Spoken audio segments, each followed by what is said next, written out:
Good morning. It is Tuesday, the 31st of October, 2023. Good morning to Grenada, Carriacou, Petit Martinique, the rest of the Eastern Caribbean, and everyone listening in Radio Land. I am CJ, and this is Real FM 91.9 and 91.5. We are broadcasting from Main Street Citez in beautiful and historic St. Patrick. Good morning to you. Good morning, CJ. How are you? And good morning to the I'm blessed. Good. And good morning to the nation. Yes.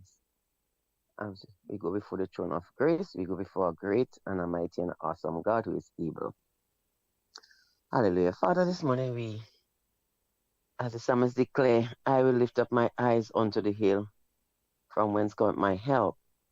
My help cometh from the Lord, who makes heaven and the earth. And Lord, this morning we know you are the creator.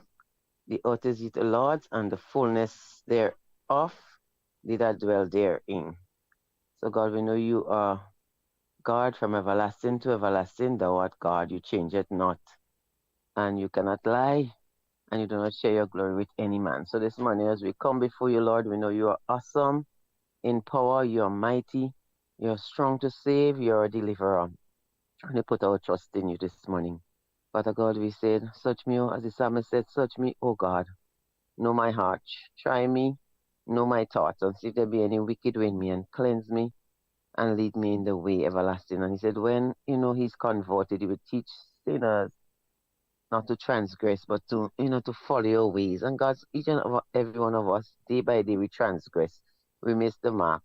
We are sinners, but we do not have to continue to live in sin, that your grace may abound. So this morning we ask for your mercy, we ask for your favor, we ask for your forgiveness, we ask for your pardon. Even as I stand, I do not want to look as I'm perfect, but Lord, we are in need of your mercy and your forgiveness. So forgive us our sins and forgive those who trespass against us. And lead us not into temptation, but deliver us from evil. For thine is the kingdom, the power, and the glory are thine. Lord, even this morning we lift up your name in this nation. We say, God, you are God all by yourself. And this morning I pray that you look down with mercy and pity upon us as a nation, as a people, Lord. I pray, God, against the things that divide us, that separate us, oh God, this morning, that it will be, we'll look to you, even in our weaknesses. You can be our strength. You are a strong tower. You're a rock in which we can hide this morning. And we just want to say, God, you are God all by yourself. And we just ask you to take charge of our nation today. Lord, in everything we seek to do today, help us to seek the common good of others and not ourselves. Sometimes we tend to put ourselves first. But you see, he that exalteth himself shall be brought to nothing. But he that humbleth himself shall be exalted. And God, in areas of our life where we need to show humility, we need to show love, we need to show kindness, where there's darkness in our hearts and all that comes out is darkness and things that are despicable in your sight today. I pray that even at this moment we would bow and we would consider this very breath that we are breathing, this very movement we are making, Lord. It is because of your goodness, it's because of your mercy, because the Bible is saying you will live and move and have our being. And apart from you, we cannot do anything. And God, this morning, help us to know that this breath that you have given to us is not for us to use it for our own gratification, for our own selfish glory, and our own pridefulness, if that's the correct word I could use. And Lord, I pray that we'd humble ourselves.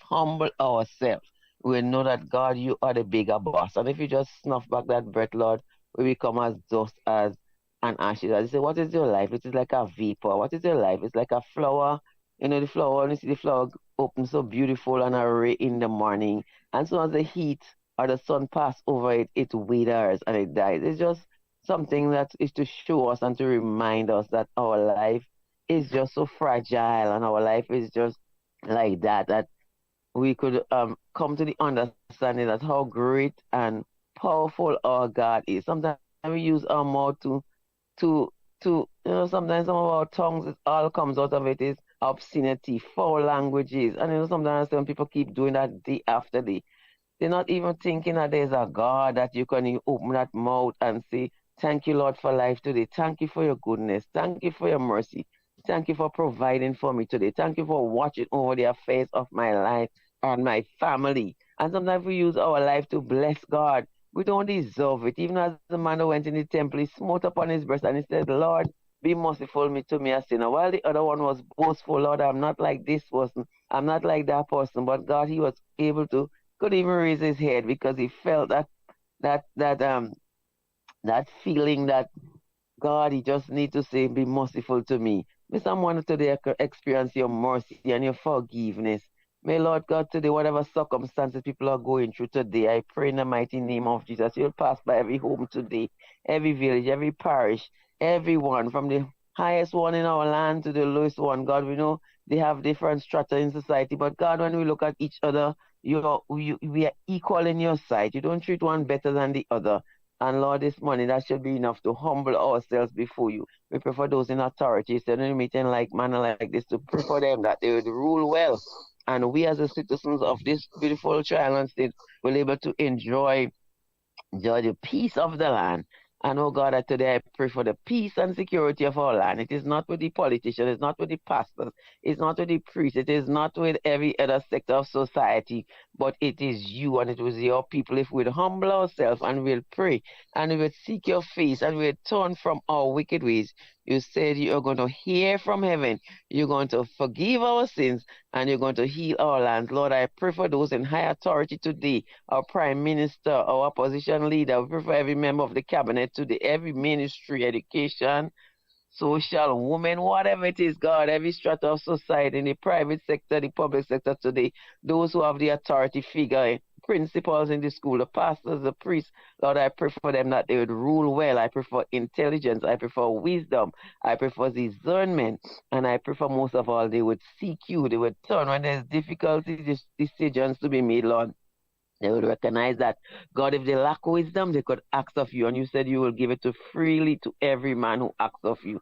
Pray for wisdom and knowledge and understanding today for everyone who's going to school, institution, the different, the tertiary, the primary, the pre, the university, and beyond, Lord. We pray for many of those who are studying to be good citizens in our country, to be doctors, to be nurses, to be whatever field, whatever vocation, technical, otherwise, Lord, we just want to bring them to you, especially the young people, which is the most valuable asset of our country. Lord, I pray today for them that they'll be successful, that they'll be able to acquire knowledge. And most of all, knowledge without the knowledge of the holy is vain. So in even acquiring knowledge, they would realize the knowledge of the holy supersedes every other knowledge. And they would ask of you today. Father, we pray your protection, your guidance, and your covering of our nation today. Whatever our hands find to do, Lord, help us to do it willingly and heartily as unto you, not even when somebody is watching us, not even when our bosses are wrong. But God, we will always know that you are the bigger boss and you see everything. Help us to give a fair day's work for a fair day's pay, Lord. And God, help us, whatever you have blessed us with, to be able to use it for the common good of each other, Lord. Father God, have you divided. Bless CJ today, even as she deliberate on our program with, with mental and how people can get ways to help. Lord, I thank you for all the information. I thank you for Real FM in a special way that has really disseminated this information. And we have different programs that could help, could stimulate us, and could help us, Lord. And God could bring us together as a people, not to divide us, Lord. So, God, we pray that your blessing will be upon it. Cover every aspect of the instrument, even as they're doing some reorganization and remodeling, God. I pray that you'd provide the finance. I pray that the people in the parish of St. Patrick's and throughout Grenada, the Trial and State, will support this valuable radio station. It's a blessing to many. We have the gospel, we have the so many different programs, oh God, and we just thank you for them, and we pray that you enlarge their frontiers, you would expand them. And I know Mr. Donald Hart was to have a television station.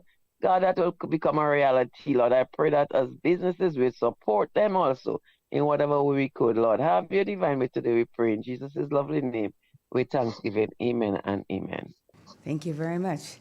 How's life treating you these days? God, I can't complain. When it's good, I have to You, say good. you know how When me it's and the not, complaint thing go? I said no complaining, nobody's listening. I said when you complain, no one listens, so we can't complain. We stop right. complaining. So Yeah, try to be thankful. that's true. Yes, Yeah. Well, thank you so yes. much. I'll Have a talk to you blessed, later. Okay. Bye bye. yes, have a blessed day. Bye.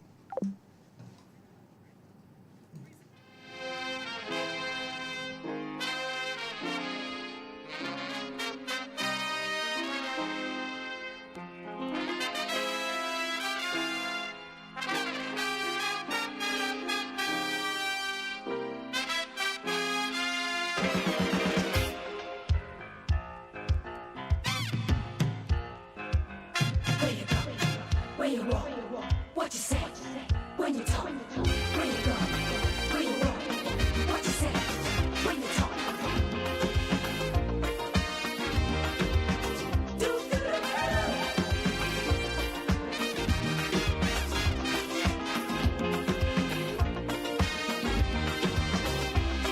It's a hungry world out there,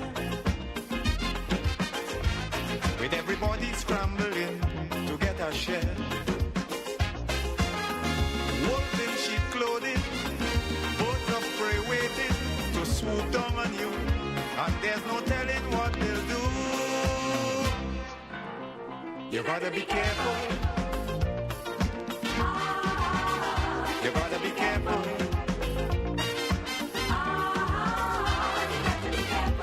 Where you go when you're walking, what you say when you're talking, you gotta be careful. It is 11 minutes after the hour of 7 o'clock. Let me say good morning to everyone that's on the live at the moment. McSween Belfon, good morning. Claude Abraham, Matthew Moraine, Carol Belfon, Faithlyn Hallie Douglas, good morning to you. Gemma Warwood, Marlon Klein, Christine Otley, Willand Aquat, Betty James, Baby Daddy, good morning to you. Good morning to the people also on WhatsApp. Let me say good morning to Mac Belfon, Lennox, and Kit Sylvan. Wherever you are, hope you're having a great day so far.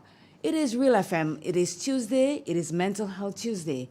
And we have an interesting topic in store for you this morning. So stay tuned. I'm waiting for drumsticks to come in, and after we'll have the weather, and then we'll go right into it. How you move when you're moving, which direction you going, you gotta be careful. You gotta be careful, careful. When you go, when you walk, what you say, when you talk, when you go, when you walk, what you say, when you talk.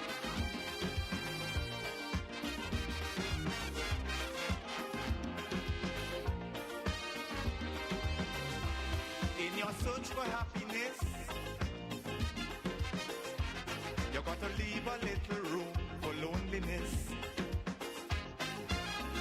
More things could happen all of a sudden before you realize it's only a disguise. You gotta be careful. You gotta be careful with what you do and how you're doing it. If you do, when you're doing it, you gotta be careful. I think I may have Drumsticks on the line. Good morning, Drumsticks. How are you? Hello, good morning. I'm good. Good morning to the nation. I reading from the Word of God, Matthew chapter 1, verses 10. And straightway come up out of the water, he saw the heavens open, and the Spirit like a dove descending upon him. And there came a voice from heaven saying, Thou art my beloved Son, in whom I well pleased. And immediately the Spirit drove him into the wilderness, and he was there in the wilderness 40 days tempted by Satan. And the angel ministered unto him. Now after John was put in prison, Jesus came into Galilee, preaching the gospel of the kingdom of God, and saying, The time is fulfilled, and the kingdom of God is at hand. Repent ye and believe in the gospel. This is the end of the scripture reading. Thank you very much. Everything okay with you? Yes, for the time. No, that's good, good. The cow, where the cow? I need to move for a while, you know. My son bring the cow quite down. Oh, he gone down the road with the cow? Yeah. So no moving by your yard? No. Oh, okay, dokie. Take Okay, care. have a nice day. You too. Bye-bye. So that was Drumsticks for us. Right now, in a few minutes, I'll be going to the Maurice Bishop International Airport, but I'll take a commercial break before that happens. Grendek Community Partnership Initiative. I'm here to say a special thank you to Grenlec for all that they have been doing for us. Now, most recently, we are very grateful for the paving of our yard. We now have easy access to drop off, to pick up stuff, and also it serves as a recreation point. So we're very, very grateful. And again, we want to say hats off to Grenlec for always being there for us. And we hope that God would bless the company so that you can continue to support us. Grenlec, energizing our community. The first word when you speak about furniture is classic. Yes, at Classic Furniture, they design and make the best in local furniture. All their products are made from the finest local wood available on island. You think it, they design it and make it to your expectations. The highest standards at the best possible price, and they also provide higher purchase for you, their valued customers. Located on Ben Jones Street in Grenville, with their factory at Chantimel in St. Patrick. That's where you need to visit when looking for products made of the finest local wood. They deliver and install items at no extra cost. Your satisfaction is their mission. The extra step is taken to ensure their customers are completely satisfied. They do doors and finished kitchens, supplies mattresses, and restores antique pieces to look like the first day they were made. Hey, give us a call on 442-4645 and 442-9726. Classic Furniture, Grenada's homegrown furniture producers.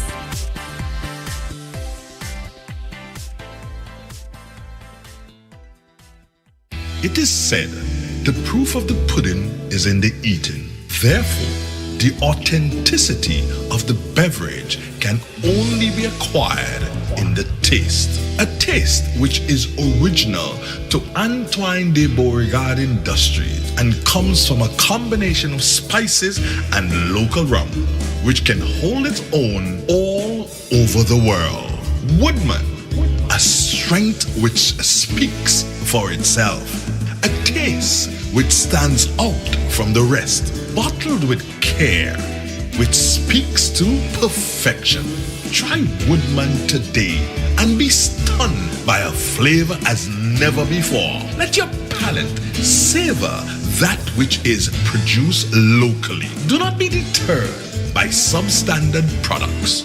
Our taste speaks volumes and sets us apart from the competition. You will be satisfied with every sip of our product. Say rum, say Woodman, feel satisfaction. Now that's quality. Step inside. Immerse yourself in colors that come alive. Color by Sissons. Let your imagination run wild. Surround yourself in a world of color. Color by Sissons. Endless inspiration. Bold expression. Bold expression. Color by Sissons. Sissons. Express your style with Color by Sissons. Grenada, we know you have questions. What is this concept of investment migration? What is CBI all about? Who is benefiting from the program? Where are the monies spent? Well, we have the answers. The Grenada Citizenship by Investment Unit will be hosting its second public symposium on Friday, November 3rd, 2023 at 6 p.m. at the Deluxe Cinema, Grenville. Presenters, Mr. Thomas Anthony, CEO of the Grenada CBI Unit, Dr. Wayne Sandford, economist and CBI board member, Mrs. Afi Venture Vega, local agent and IMC member. Come have your questions answered, your concerns heard, and be informed about the program. Let's unveil the myths surrounding Grenada CBI. We look forward to seeing you there.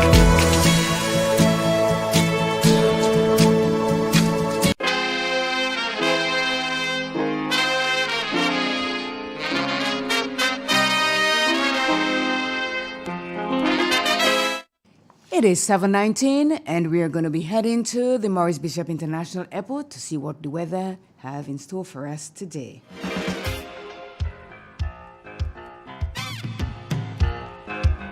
Where you go? Where you walk? What you say? When you talk? Where you go? Where you walk? What you say?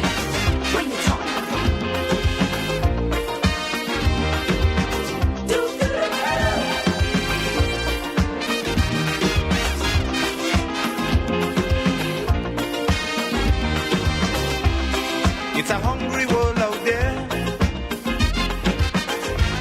with everybody scrambling to get a share. Wolves in sheep clothing, birds of prey waiting to swoop down on you, and there's no telling what they'll do. You gotta be careful.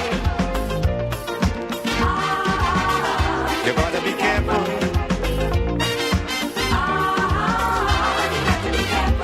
Where you go when you're walking, what you say when you're talking. You gotta be careful. Well, something strange is going on. I'm calling and the line is just silent. It's not ringing on the other end.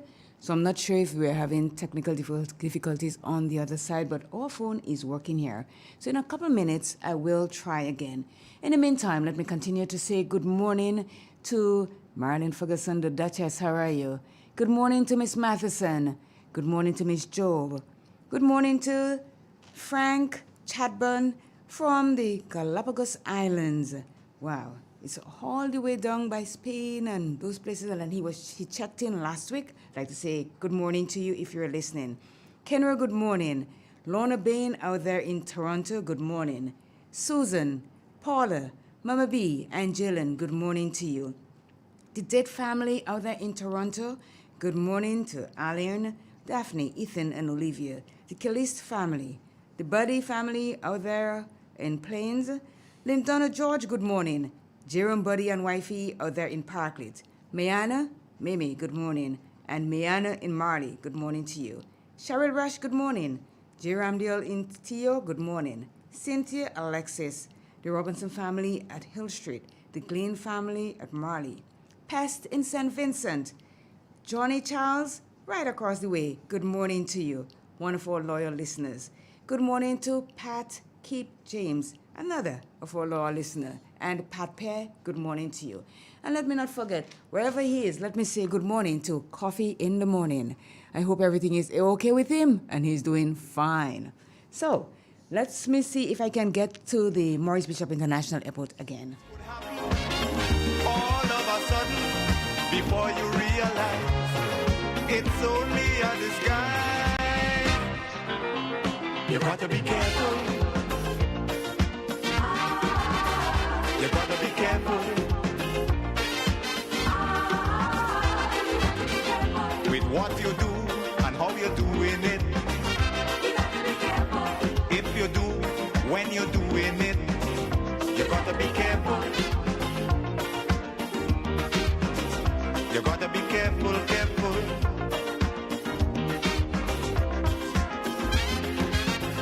And I do have Tricia Miller from the Met Office to tell us what the weather has in store for us this morning. Good morning to you, Tricia, and how are you? Good morning to you. I'm fine, thank you for asking. It's a partly cloudy morning here at the airport. Winds are from the east-southeast at 13 miles per hour. Barometric pressure 1011 millibars, which is below the mean, but it's rising. Present temperature 29.4 degrees Celsius. Relative humidity 80%. Yesterday's maximum temperature was 32.6 degrees Celsius, and the minimum temperature last night was 28 degrees Celsius. Over the past 24 hours, only 1.4 millimeters of rainfall were recorded here at the MBIA. This brings the total for the month so far to 53.9 millimeters. Now the public forecast valid for today and tonight for Grenada, Carriacou, and Petit Martinique. The weather is expected to be mostly fair with a few light afternoon showers. Winds easterly to southeasterly at 12 to 22 miles per hour. Today's maximum temperature is expected to get up to 33 degrees Celsius. Seas slight to moderate, waves 3 to 5 feet in open waters. Tides will be low around midday and high about 6 p.m. Sunset this evening at 5:42. Sunrise tomorrow morning at 6. So just to recap, the weather is expected to be mostly fair with a few light afternoon showers. From the Met Office, Tricia Miller. Thank you very much, Tricia, and have yourself a great day. Thank you. Bye.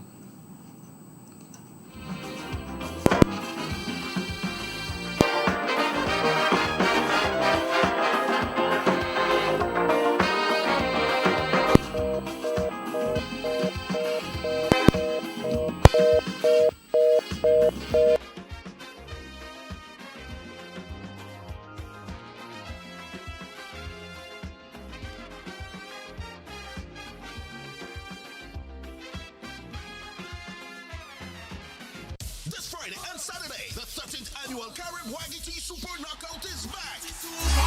And it's the start of the round of 16. Hey, all you know where we playing? Get Randy James Athletic Stadium. Friday, November 3rd from 7 p.m. Hurricanes SC Youth versus South Spartans. Then in game 2, Fontana United versus Flow Sunsetters. On Saturday, another doubleheader. Hurricanes SC meets Blast FC. While Queensburg Rangers play Montreach SC in the second encounter. Admission $25.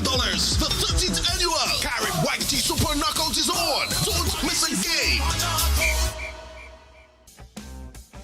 M&M Hardware Limited, Hope St. Andrew and Dusty Highway, St. George. Shop conveniently for all your building materials, including plumbing, electrical, lumber, cement, steel, and much more. We manufacture roofing sheets available in 11 colors, aluminum windows, doors, inset screens, and hurricane shutters. Installation services are available for all our manufactured products. Our opening hours are Monday to Friday, 8 a.m. to 4 p.m., Saturdays, 8 a.m. to 3 p.m. M&M Hardware Limited. Come on in and experience our affordable prices, or call us 444-6757 or 440-6757 Dusty Highway. Email us at info@mahonhardware.com or mnmdusty@mahonhardware.com. M&M Hardware, foundation to roof. Let's build together.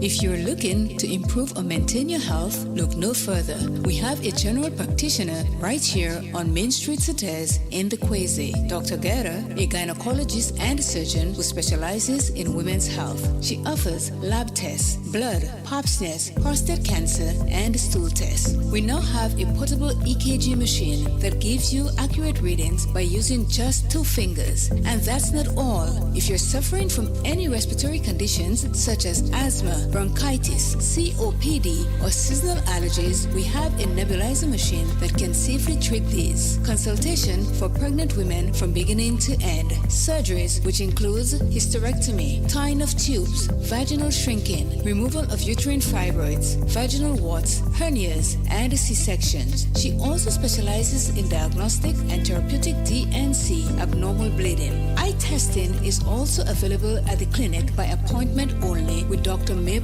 Veritas Lugo. They are in collaboration with Alice Labs, located in St. George, opposite the Excel Plaza. Walk-ins are accepted. You can also call for an appointment at 423-3352 or our landline at 444-4272. That number's again 423-3352 or 444-4272. Put your health first. Grenada, get ready. A new season of the Grenleg Debates is coming. Informative, impromptu, bright young minds sparking powerful ideas. The Grenleg Debates will be broadcasted on MTV Mondays and Thursdays at 9 p.m., Saturdays at 6 p.m., and on GBN TV Tuesdays and Thursdays at 6 p.m., Sundays at 4 p.m. Broadcast begins Saturday, October 7th. Tune in. Hey there, Grenada. Exciting news is taking flight. Get ready to soar to new heights with Air Canada's brand new non-stop flights from Maurice Bishop International Airport to Toronto Pearson International Airport. Starting October 29th, you can jet off to Toronto every Sunday, Monday, Wednesday, and Friday with ease. Air Canada flights offer in-flight comfort and convenience. Say goodbye to those long layovers and say hello to seamless connectivity. Whether you're traveling for business or leisure, Air Canada has you covered. So why wait? Book your ticket now at your local travel agency or online at aircanada.com. Don't miss out on this incredible opportunity.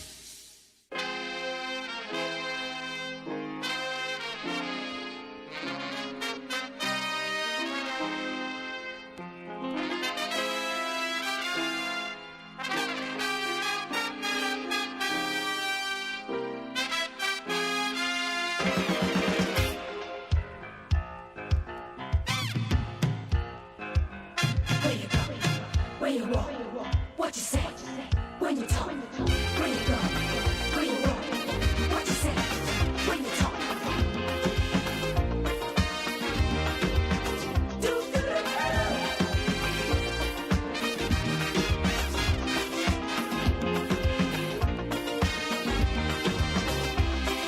a hungry world out there, with everybody scrambling to get a share. Wolves in sheep clothing, birds of prey waiting to swoop down on you, and there's no telling what they'll do. You gotta be careful. You gotta be careful.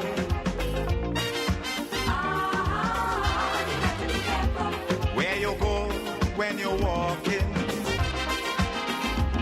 what you say when you're talking, you gotta be careful. You gotta be careful, careful.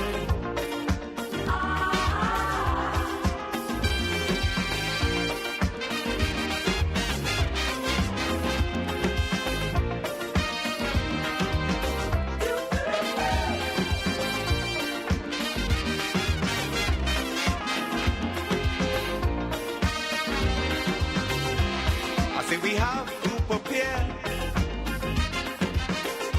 to meet the challenges of life without fear. Greed and jealousy, hatred and envy, man, you have to move with care in that jungle out there. You got to be careful. You got to be careful.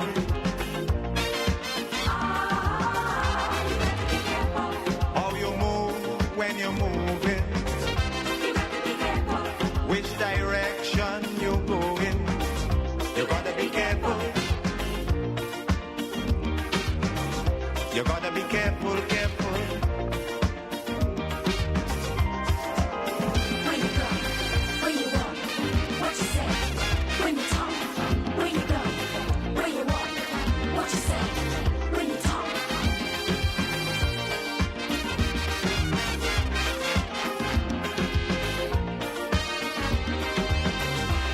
In your search for happiness,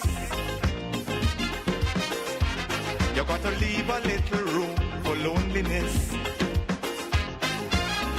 More things could happen all of a sudden before you realize it's only a disguise. You gotta be careful. You gotta be careful. With what you do and how you're doing it. If you do, when you're doing it, you gotta be careful. You gotta be careful, careful.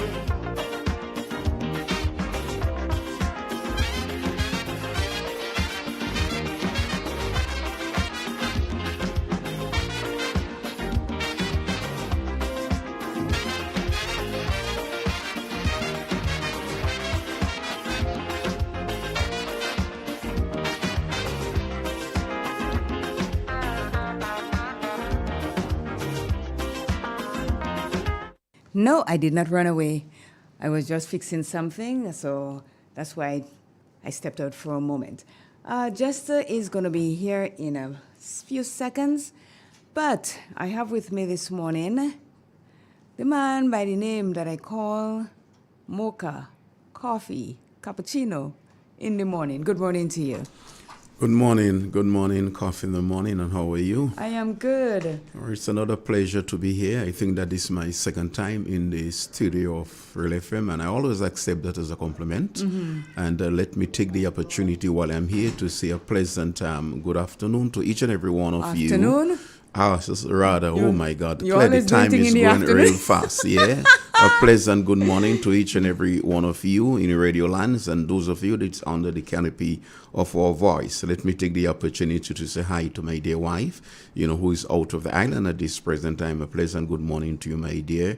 And my very good friend, I don't know her, but it's Kenro. You said Kenro. Yeah, Kenro. Her name is Martha. Her name is Martha. Pleasant. I don't have the opportunity to meet you as yet, but one day I will. So a pleasant good morning to you and everybody in the village of St. Patrick's. This is Coffee in the Morning saying I love you and thanks for listening to my voice and always give me a call sometime and say that we enjoy the program mental. Clay? Yes. I think Jester is here, so I am going to get Jester to come in right now. Jester Noel. Jester. You can come in.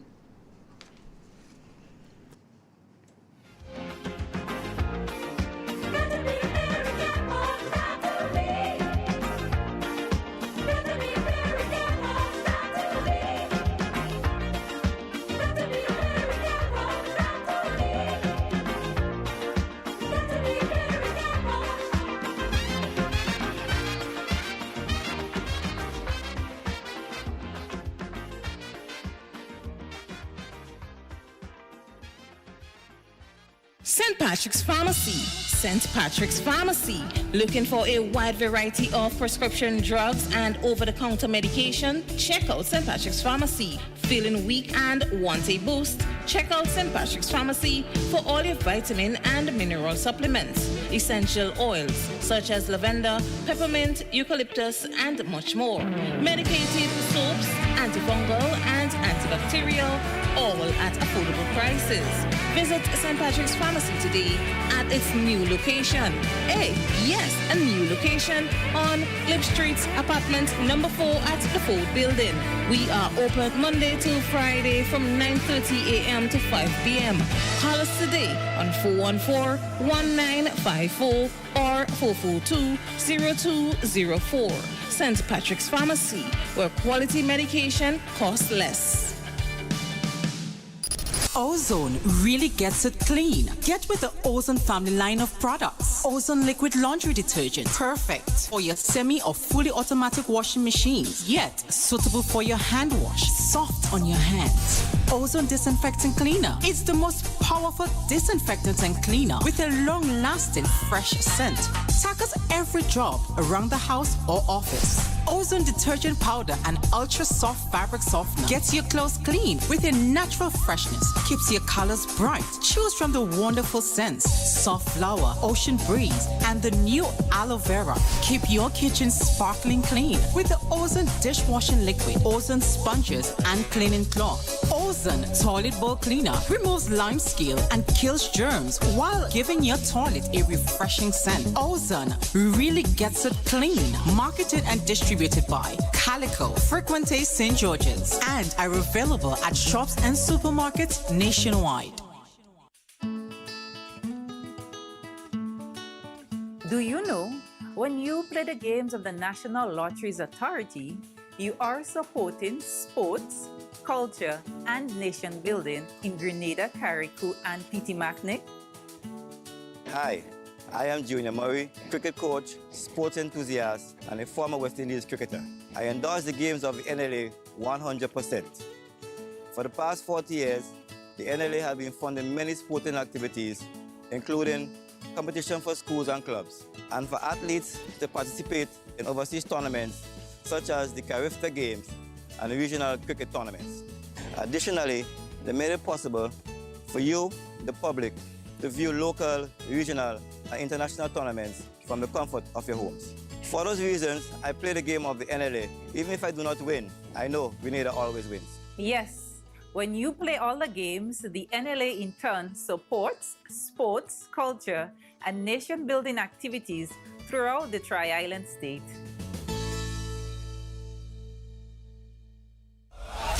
Why pay full price for your mobile when you can pay half? Just bundle your home internet and mobile services with Flow and save 50% on your mobile bill. That's money in your pocket every month. Plus, now you get free YouTube and WhatsApp data. And you can share your plan with up to 3 other numbers. Upgrade now and get a free smartphone. Switch and keep your number. Learn more at discoverflow.co.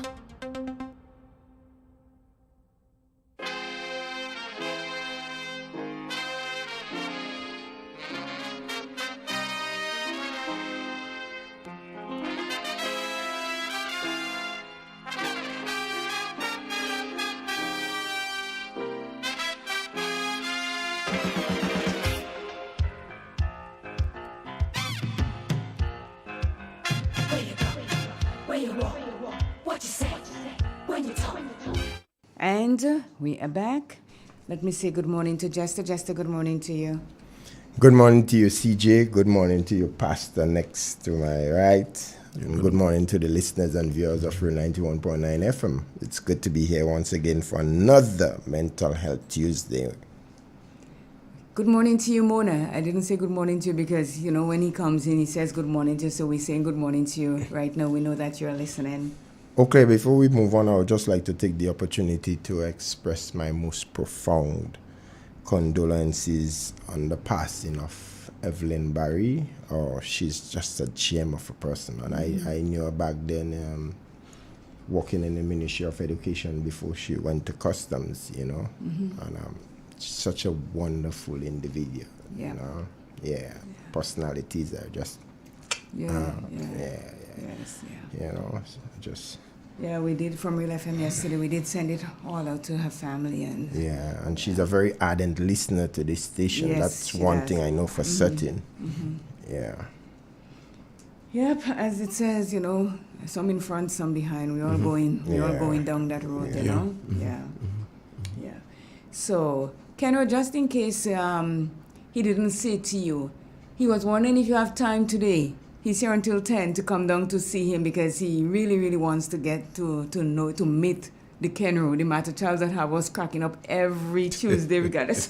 Pastor, you sure you want to do that? Yeah, I did. Yeah, he wants to be Yeah, let me take my risk. Let me take my risk, you know. Yeah. Yes. I think I ball out sometime over the last week or so, passing through in Charlie. Okay. Let me say good morning to Pearl Charles. Mary Olivace, buongiorno to you. Let me see, I have to say her name in Italian. Mary Olivace, buongiorno.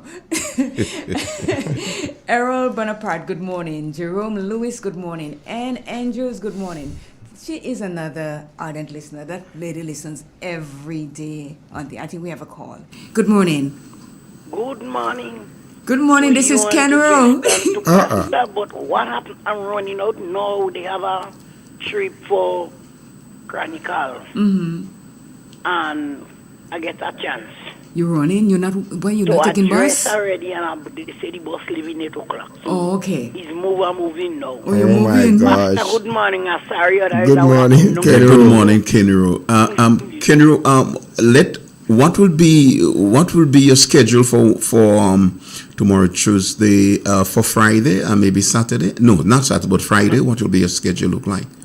I don't have no time for that except something of emergency. But if we have to see, we have to see. All right. So I will speak to CJ, and then we can be able to arrange some way for me to really visit you. Yes. But Kenro, do you usually come to Saturdays on a Friday? And do you usually come to Saturdays on a Friday? Yes. What time on a Friday? You make your time pass. All right. Okay. Wonderful. So I will speak to CJ, and then we will definitely take it from there. Yes. You make your time. Wonderful. I will walk to your time. Great. Appreciate that. Yes. Yes. All right, my dear. You have a blessed day and be safe today. Eh? All right. All right. Nice. Okay, great. Nice. So Kenro responded to you. How about Yes. that? Thank you. So you're going to see on Friday? Sure. Yeah. Yep. So Delicia Daisy Bob, good morning. Good morning to Teresa Joseph out there in Toronto. We have all kinds of people listening from all over the world. We had someone listening from Ireland yesterday. Wow. And I like saying the name of that little islands. There was a Frank Chadburn from the Galapagos Island that checked in last week. So you say, I'm not, but you see the world. This is what we represent, the world.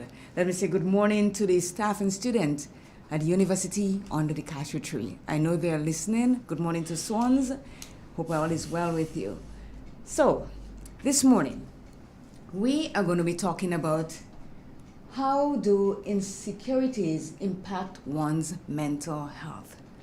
And you may ask yourself why I came up with this insecurity. Because believe me, at some point in each and every one of us lives, we become insecure for something of some sort. So that's why I'm dealing with it this morning, because it does impact our mental health. I think we have a call. Let's see who it is. Good morning. Good morning, CJ. Jester, good morning. Good morning to you, Miss Mona. And Pastor, good morning. Good morning, my dear. How are you? Coffee in the morning. Yeah, just coffee in the morning. Drink it. Yeah, thank you. Thank you. Continue drinking. It is good. Drink it in the morning. I enjoy it. Yes, You yes. study, CJ. I know. Hello, good morning. Caitlin. Caitlin Seado saying good morning to her. Caitlin, good morning. And You have how to are say this you have to morning? say her full name. The three. Come on. Caitlin Holly Douglas. There you go. Yeah, the Hollywood star. That my mate, you know. That's your mate. Okay. Yeah, good All right. mate too. So, Thank are you they so much. here Abba. listening? All right. Jester. Yes, No. ma'am. Yourself. I don't want to interrupt the thing today. No, behave yourself. Yourself. Are behaving. Yes, behave. Pastor, have a nice day. You too, my dear. You Enjoy. also. All right, bye-bye. All right. Yes. So if we don't have Mona, or they can start Mona and Kenrys, or two people Yeah, that have us yeah, cracking up, you yeah, know, yeah, every day. Never a dull moment. Yeah, never at all. Yes. Yeah. So here it says insecurities are associated with societal demands, which might or might not be real, as well as norms set by our friends, family, and peers. That's the people around us. When we start comparing ourselves to others and experience feelings of inferiority, we develop insecurities. These happen when we suffer a negative consequence for being different from other people, or when we perceive we do not live up to our potential. Insecurity affects individuals of all genders, ages, and ethnicities, even though many go to a great extent to hide the symptoms. So there are those of us that are insecure in whatever it is that we're insecure in. But we give that persona that nothing affects us. We are never insecure. It says they hide their symptoms. And I think when we do that, when we hide things, we are not benefiting ourselves in any way. We are not benefiting anybody. We are just existing in that form. Like nothing is wrong with me, everything is okay, and that's not true. If you're insecure and you cannot come out and say that you are, then there's no way that anybody can help you to get through what you're going through. Yeah, but CJ, at the times, do you believe that most people are really conscious of that, being, insecure? You think that some people are conscious of the situation, and most of them may not be conscious of it. Maybe that is why they don't come out and say anything. How do you view that? That's true. Not every one of us knows what insecurity is all about. Mm-hmm. We may think that we are just going through a period of sort of something that we can't do. Right. And we should be able to do it. Mm-hmm. But this is where insecurity comes in. Mm-hmm. Because Mm-hmm. when we're not feeling secure Mm-hmm. in whatever it is. Say like Jester is a soccer player. And he has a goal to score, like a penalty kick. And he's standing there in front the goalpost with the ball ready to kick. But something is saying, I don't think I can make this right now. Okay. That is, Okay. he's not fit. He's nervous Mhm. for one, and it's Mhm. okay to be nervous. Mhm. But when insecurity steps in, he's going to miss that kick. Okay, He's going to miss that okay. goal because he's Mhm. not sure of himself. A feeling of uncertainty. Yes. Well, it's a lack Feelings of confidence or assurance. Yeah, really. yeah. It's Mhm. self-doubt.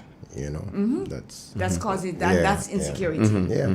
And it says, depending on the person and the circumstance, undesirable emotions like rage, embarrassment, guilt, depression, anxiety, and reluctance may emerge. All of this can emerge when you are insecure.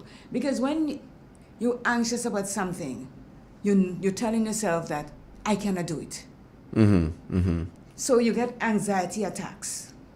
Like me, I do not like flying.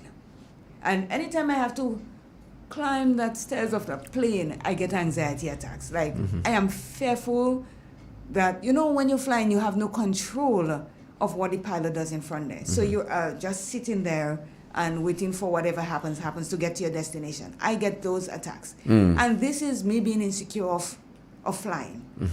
So insecurities come in all forms. But how do you deal with that, Clay? Me? In terms of the fear of flying, yeah, because you will have to learn to deal with the situation, but in what way? Because if the fear continue to be there, you understand, that of itself can be able to play on your mental health. Yes, I have been getting better at it. Wonderful. Because let me tell you, Wonderful. when I was back in Canada, I used to take frequent flights to the US to visit my mom and my friend and so. So that sort of helped me to build a little bit of confidence that I'm going to be okay.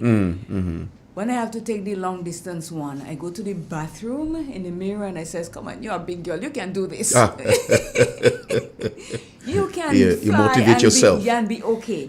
And you know, I don't know if I'm crazy. They may call me crazy, but when you know you're going up on the flight, the pilots sometimes are standing there in front of the plane door to welcome you on board. I look straight in their eyes and I says, "Good morning, and how are you?" And he says, "Oh, good, I'm great." So I said, you know, that when I look as they're going to do anything on the plane. So I feel better when I make eye contact with them and see. Because I think sometimes, well, not sometimes, all the time, if you look in somebody's eyes, you can tell whether they are okay or not. Right. Your eye is the window to your soul.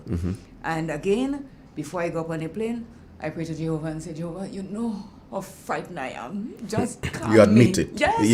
You admit listen, it. I say I'm not too big to do anything that is right. Right. I pray and ask him to calm me under. But let me tell you, if we start having turbulence and anybody sit on my mood, I know them and I'm grabbing that person. And then I apologize. I'm so sorry when we get to, because I am scared. I know, I'm telling you, this is who I am. I'm not going to, as they say, hide my symptoms of how I feel when I'm insecure. So flying is something that I do not really like, but I have to, so I deal with it. I talk to myself when I have to. Buckley, on the topic this morning, yes, insecurity, that's a very serious topic, you know, and people might just take it simple, you know, or for granted, but insecurity, depending on the length at which persons who are affected by feeling so insecure, it can lead them to doing heinous crimes. They can find themselves imprisoned. You know, they can be very vindictive. The effects it can bring out, that being insecure, man, I'm telling you, it's a very, very serious topic this morning, insecurity. Yes. So I'm going to take a quick break and we shall be right back. I mean, you might think, well, it's early, she just started, but I need to take a mental break. Let's put it let me put it that way for you.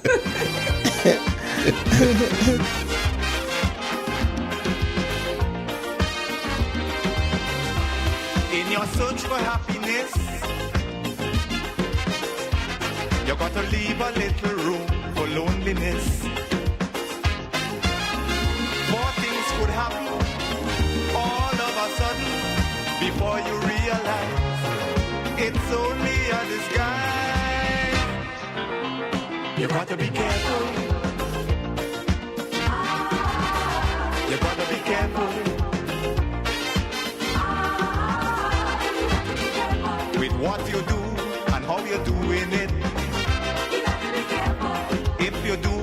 This Friday and Saturday, the 13th annual Carib YGT Super Knockout is back. And it's the start of the round of 16. Hey, all you know where we playing? Get Randy James Athletic Stadium. Friday, November 3rd from 7 p.m. Hurricanes SC Youth versus South Spartans. Then in game 2, Fontana United versus Flow Sunsetters. On Saturday, another doubleheader. Hurricanes SC meets Blast FC. While Queensburg Rangers play Montreach SC in the second encounter. Admission $25. The 13th annual Carib YGT Super Knockout is on. Don't miss a game. Your new Grenlec bill is even easier to read and still has all the valuable information you need to track and manage your usage.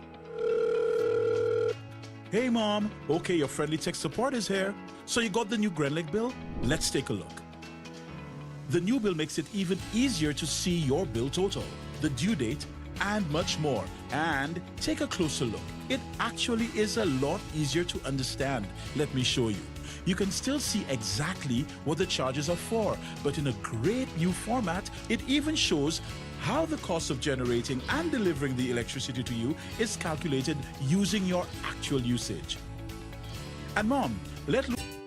Hungry, anyone? You heard about it, and it's finally here. Velma's Restaurant and Bar, located High Street Sateras in St. Patrick. They're open from 6 a.m. until midnight. Breakfast is available from 6 a.m. to 10:30 a.m. On the menu is roast bake, sawfish, and many, many mouth-watering items. Lunch is a close second, with items that can be grilled to your satisfaction. We have steamed fish and other seafoods too. For the health-conscious ones, we provide vegan and vegetarian dishes. Looking for something that will hit the spot? From 5 p.m. until close, come and enjoy our burgers and fries. At Velma's, we cater and host parties. We have an on-site bakery where you can place your orders for fruitcakes and other pastries. We also have local juices. Listen to Real FM for your daily menu to place your order in advance. Call us at 419-5622.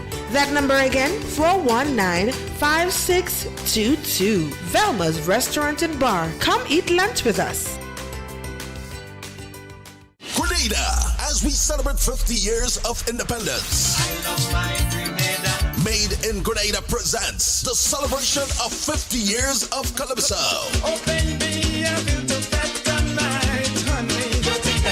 One stage. One show. Grenada's best Calypsonians performing Grenada's greatest hits. Sunday, February 11th, 2024 at 6 p.m. sharp. Grenada National Stadium. More information coming soon. When the DJ play Peter Humphrey, she raise her hand and she tell me, Spanky, no place sweeter than home. It's Harvest Festival time. St. Michael and All Angels Anglican Church in Paraclete Harvest Festival Day is Sunday, 5th November 2023. Holy Mass will be celebrated at 7 a.m. Sales will run from 3 p.m. to 10 p.m. Stalls, provisions and vegetables, pastries, cakes, jams, ice cream, chicken, fish, chips, bake, fish cake, sauce, managed waters, clothing and foodstuff, games, drinks, and music. Join us in thanking God for a bountiful harvest and fellowship. Proceeds go towards mission and ministry. Come out in your numbers and support St. Michael and All Angels Anglican Church in Paraclete.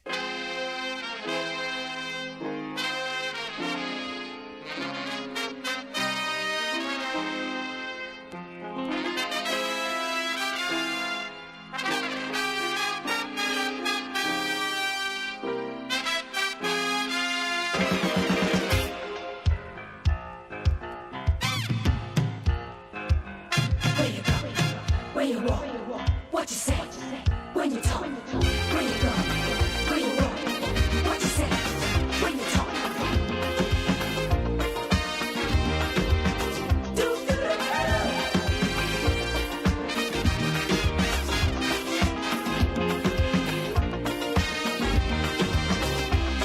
It's a hungry world out there,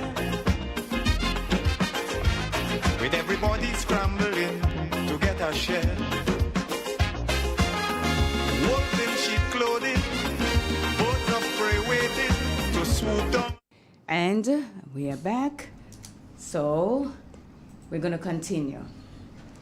Now, just so you're saying, it's a serious topic that we are doing this morning, which is insecurity. And each and every one of us, as I say, are insecure in some ways in our lives. Now, if you all not seen my pretty face this morning, I took it out because I want you to get straight view of coffee in the morning and my nemesis here, Noel. So I hope everyone is seeing you all perfectly. I removed myself because I think I was cutting just off somewhere along the line. Mm-hmm. But I was okay, man. You got some chop in me. I am not going to take the bait this morning. I'm not going to. So I'm, just easy. So yes. So it says here, depending on the context, these feelings may be constant or frequently fluctuating. This is what insecurity is all about. It does not just go and stay away. It comes and goes because there are a lot of things in our lives that, as I say, we feel insecure about. It says, but are you aware of how your health is affected by insecurity? It affects your well-being in a variety of ways. So let's decipher the link between insecurity and mental health. There are virtually infinite possible points of vulnerability and insecurity. In fact, anxiety frequently spreads to other facets of life. Nevertheless, some types of insecurity are more prevalent than others. So, we ask the question, and I want to get it from you. What do you think insecurity is? We did talk about it, but start with what is it to you? For me, as I stated before, insecurity is a lack of confidence. Yeah, it's self-doubt, lack of assurance. You know, yeah, that's basically what insecurity really says to me or means to me. And Coffee? I also agree with Jester. It's feeling of uncertainty. Basically, how do you really view yourself? How do you value who you really are? How can you put a price to your ambition in terms of your high self-esteem? So I quite agree, Jester, for the definition of that. Okay. Do you think it makes you feel inadequate if you're insecure? Yes, it can. It can. The effects insecurity will burn out.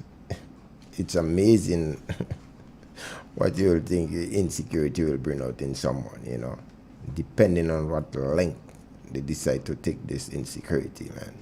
You know, and the thing is, and sometimes when you are so insecure, it is not developing on facts at times. It's because you're so, the anxiety that steps in, you know.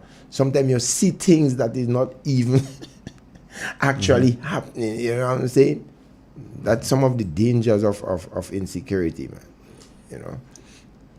And basically, their weight really plays upon the mental health. Yeah. You understand? And it really takes effect upon the body based on how you portray yourself. Yeah. And many times people are not even conscious of it, in the sense that, you know, I could remember that gentleman told me that he was going through a phase where stress is concerned. And he said there are times like he eats, and whenever he eat, like he not satisfied, like he eating, but he don't feel himself that he eating based on what he was going through. And he said that like he tried to avoid everybody that is coming close to him, because the phase that he was going through in his life, you understand? And that's where the feeling of uncertainty comes in. How do you view yourself, you know, practically? Yeah. It also said it may be a result from a traumatic incident that you had in your life, prior experience patterns, social training, and it says, or local contexts like home or school, things that you go through. It may also be the result of widespread instability. Those who face unpredictability in their daily lives seem to be more likely to feel uncomfortable regarding common resources and routines. On the other side, there is no external cause for insecurity. Instead, it may manifest as a personality quirk or brain chemistry. Knowing the signs and causes of insecurity enables you to manage your own and provide others with the necessary support.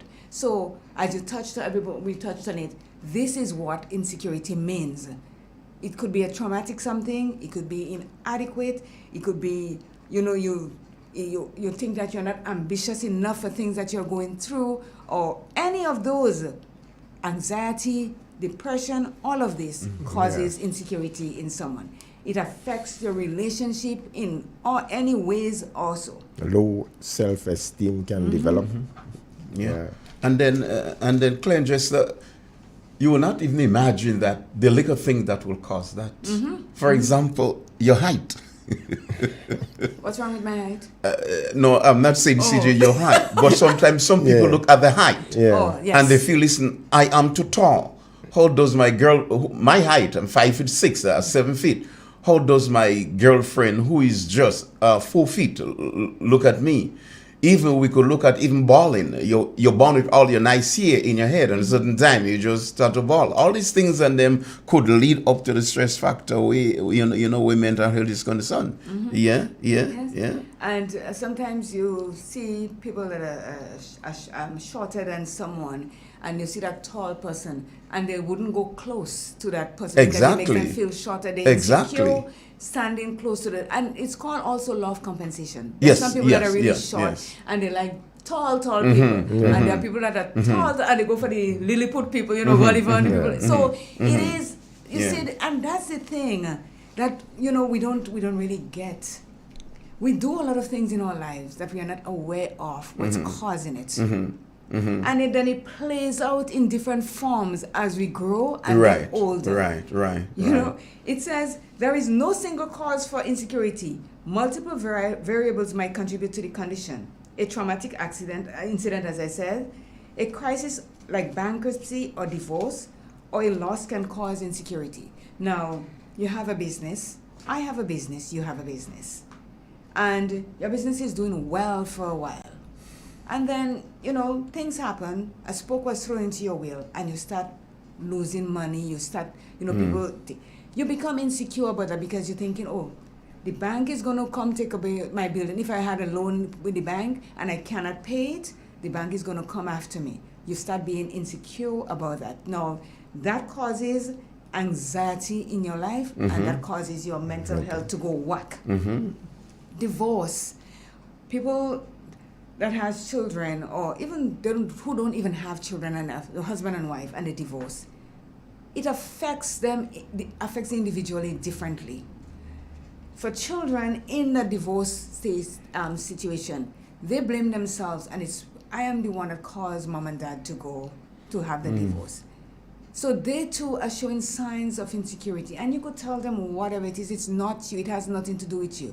But then why is mom and dad going their separate ways and leaving me? So children starts at a very early age for us to start to be insecure about things in our lives. And if we do not get help or we do not make changes, then it continues right through our adult life. It says it can also be caused by a person environment, as uncertainty or upheaval in a daily life can generate worry and insecurity in response to commonplace routine occurrences. People with repeated insecurities may also suffer from low self-esteem, body image concerns, a lack of direction in their life, or a sense of being overlooked by others. To better understand the issue below, there are three most prevalent root causes of insecurity. So we talked about bankruptcy. We talked about body image. We talked about money. Yes. And all of these causes insecurity in us. Body image. When you have a problem with your body, it gives you low self-esteem, lack of confidence, because you're always telling yourself that you're not good enough. You don't look good enough. So that causes you to be insecure. When they see other people walk by and the way they look and the way they carry themselves and they look at themselves, they say, how can I be like that person? Oh, I want to be like that person. The added pressure that you put on yourself is making you have no confidence in who you are or low self-esteem. Because definitely you're not accepting yourself for who you really are. You understand? And anytime we decide to be like people, I want to be like that person. I am fat. I am fat. I am too fat. But look, my neighbor is so slim. But the whole thing about it, there are a lot of things that you can be able to do to work on yourself to be slim. You understand? And people have to learn to, to value who you really are. Yes, and Claire, as you rightly said, you compare yourself with others, and that of itself could create a very low self-esteem. Yeah, and create a mental strain. A mental strain, because you really want to be like that person. And the flip side of this, you may be someone that has a little bit of weight, and you see someone slim pass by, and you want to be like that person, and you try, and it didn't work. What you do? You eat more. because your self-esteem does not tell you that you could do what it is to get there. So in order to compensate for that, you eat more and make yourself a bit fatter. Yeah, fatter. Yeah.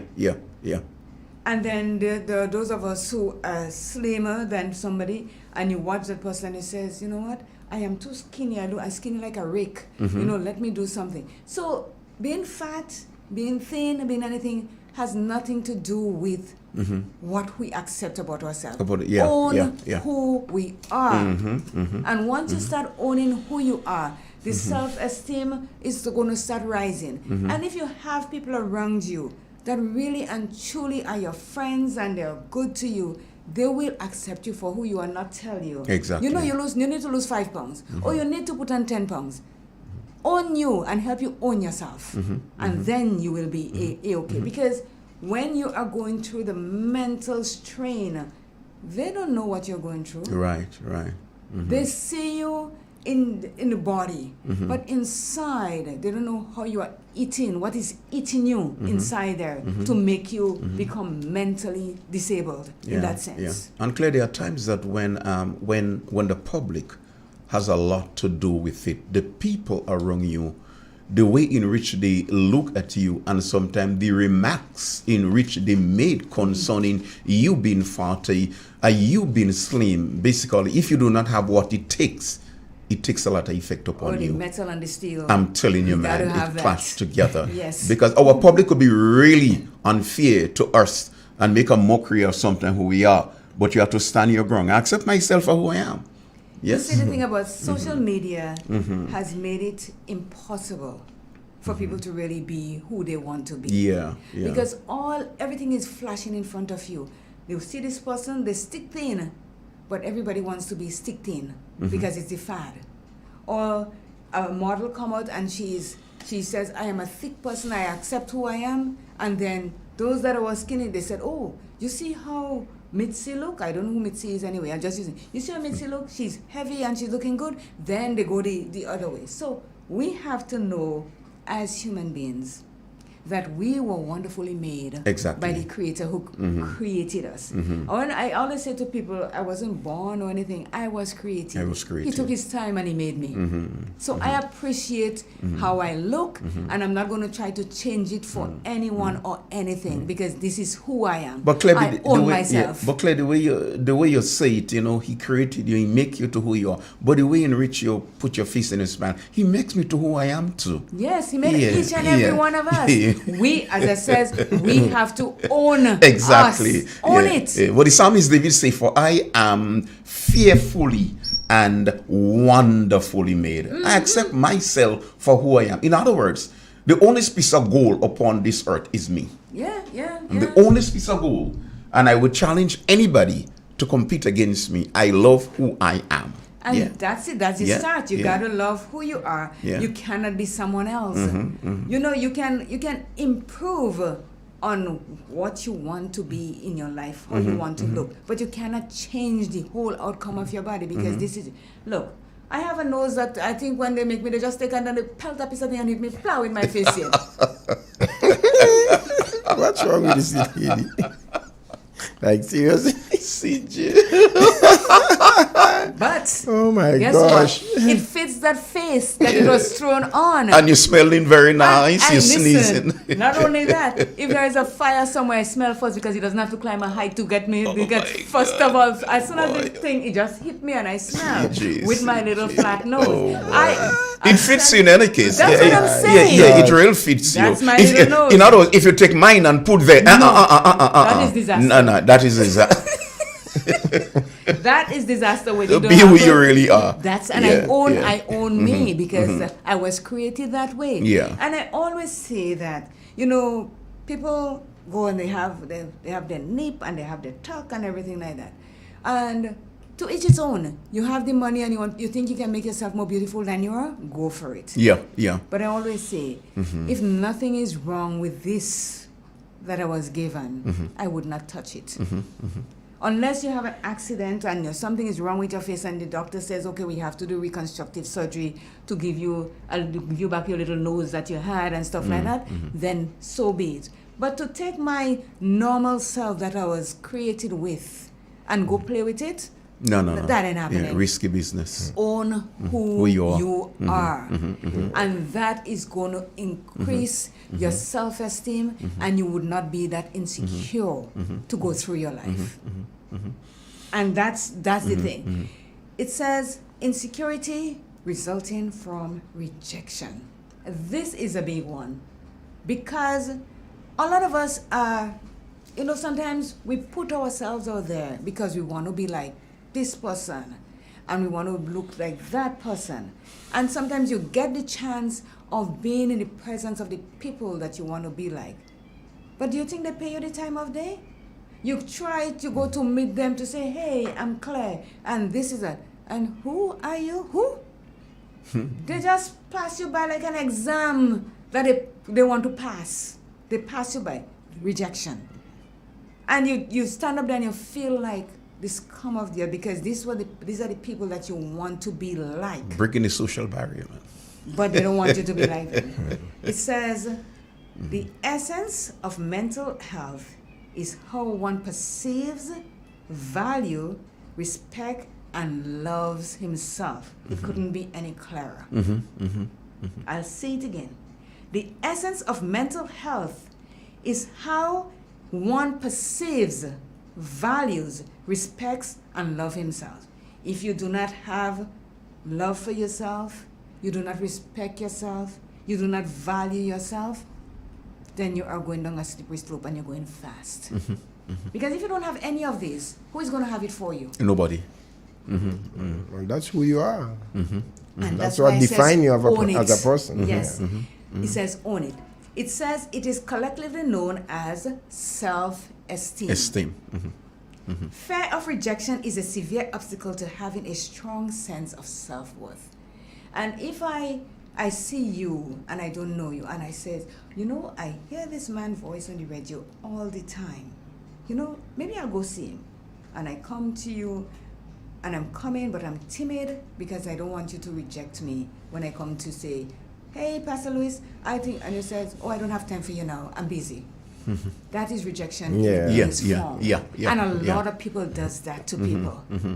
A lot. They never have time for anything but themselves until something happens to them, and they try to buy back the time. But time lost cannot be gained. It can't be bought back. Definitely. And Claire, what you're saying, it really brings me back. If I rewind my life, it really brings me back to who I really were before. The high level of rejection from the public, and people that could have really helped me, they can be able to motivate me, to help me to be who I am.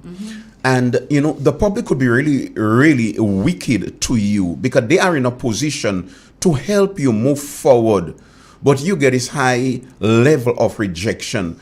And to every time I see what women locally call a vagrant in the street, or somebody eating from a garbage. Once I seized these people, I said, hey, that is me. You understand? If I did not have that willpower to fight it to make me who I am today. And when I look back, of the high level of rejection I got from my own community, but I decide to tap myself. I decide to pick myself up and say, hey, listen, you has the power to fight against those rejection. You have the power, Mr. Lewis, to be who you are. You have the fortitude to say, hey, I can be able to make a difference in my own life because I am me and I value who I am. And when I look back for the past couple of years to who I am today, I could tell anybody, fight that rejection. Be who you are. Yeah. Own it. Own yourself. Who you are. But if you realize, generally speaking, the culture of our people is they tend to gravitate to you only when they realize you're gaining some form of success. They don't try to help you to get or to be successful, but rather when you start becoming successful, that's when you tend to gravitate towards you. But Jester is all right, Claire. Jester is all right because and sometimes I look at it and still say, come on, man, are this some of these people, are they real? And then when you look at me today, I mean, it's like a celebrity to the same people that rejected me. One woman say, listen, he will never change, but today You understand? And just you so right. And now they gravitating to you. You understand? But I still accept them, and to even help those who even castigate me to see how I could help them to move forward. We got to be careful. Yeah. We got to be careful. And you know, sometimes I just talk about these so-called vagrants on the street. Mm-hmm. They weren't vagrant from the beginning of their time. Exactly. I see, I always have to use Toronto because that's where I see the most homeless people because I live there. And I always just question when I think, how could a country be so rich and have so many homeless people? Wow. And when you pass in and you hear them speaking, they are not people that are not intelligent. A lot of them on the street that are homeless are very, very intelligent people, but they hit a hard spot in their life. You see, as I say to people before, when you are working and you're not saving your money and you think that you'll always have a job, be careful with that. Yeah. Because when you hit a snag, good morning to you. When you hit a snag in your life and you have nothing to turn towards, the streets is where you end up. Yeah, disastrous, man. And you're not, because you're walking the street dirty and so doesn't mean that you do not know what is going on or you're not intelligent enough to have a conversation. When you have conversations with these people, you end up saying, wow. Because you see, the first thing we see when we see someone on the street is how dirty they look or how they smell. And it is, no smell is pleasant for you to stand up and talk to people and so on. And sometimes when you stand and talk to them, people look at you strangers like, why this person stand up talking to this person? But what comes out of their mouth, you can learn a thing. You gain a lot from them. Simple as you see them on the street. Simple.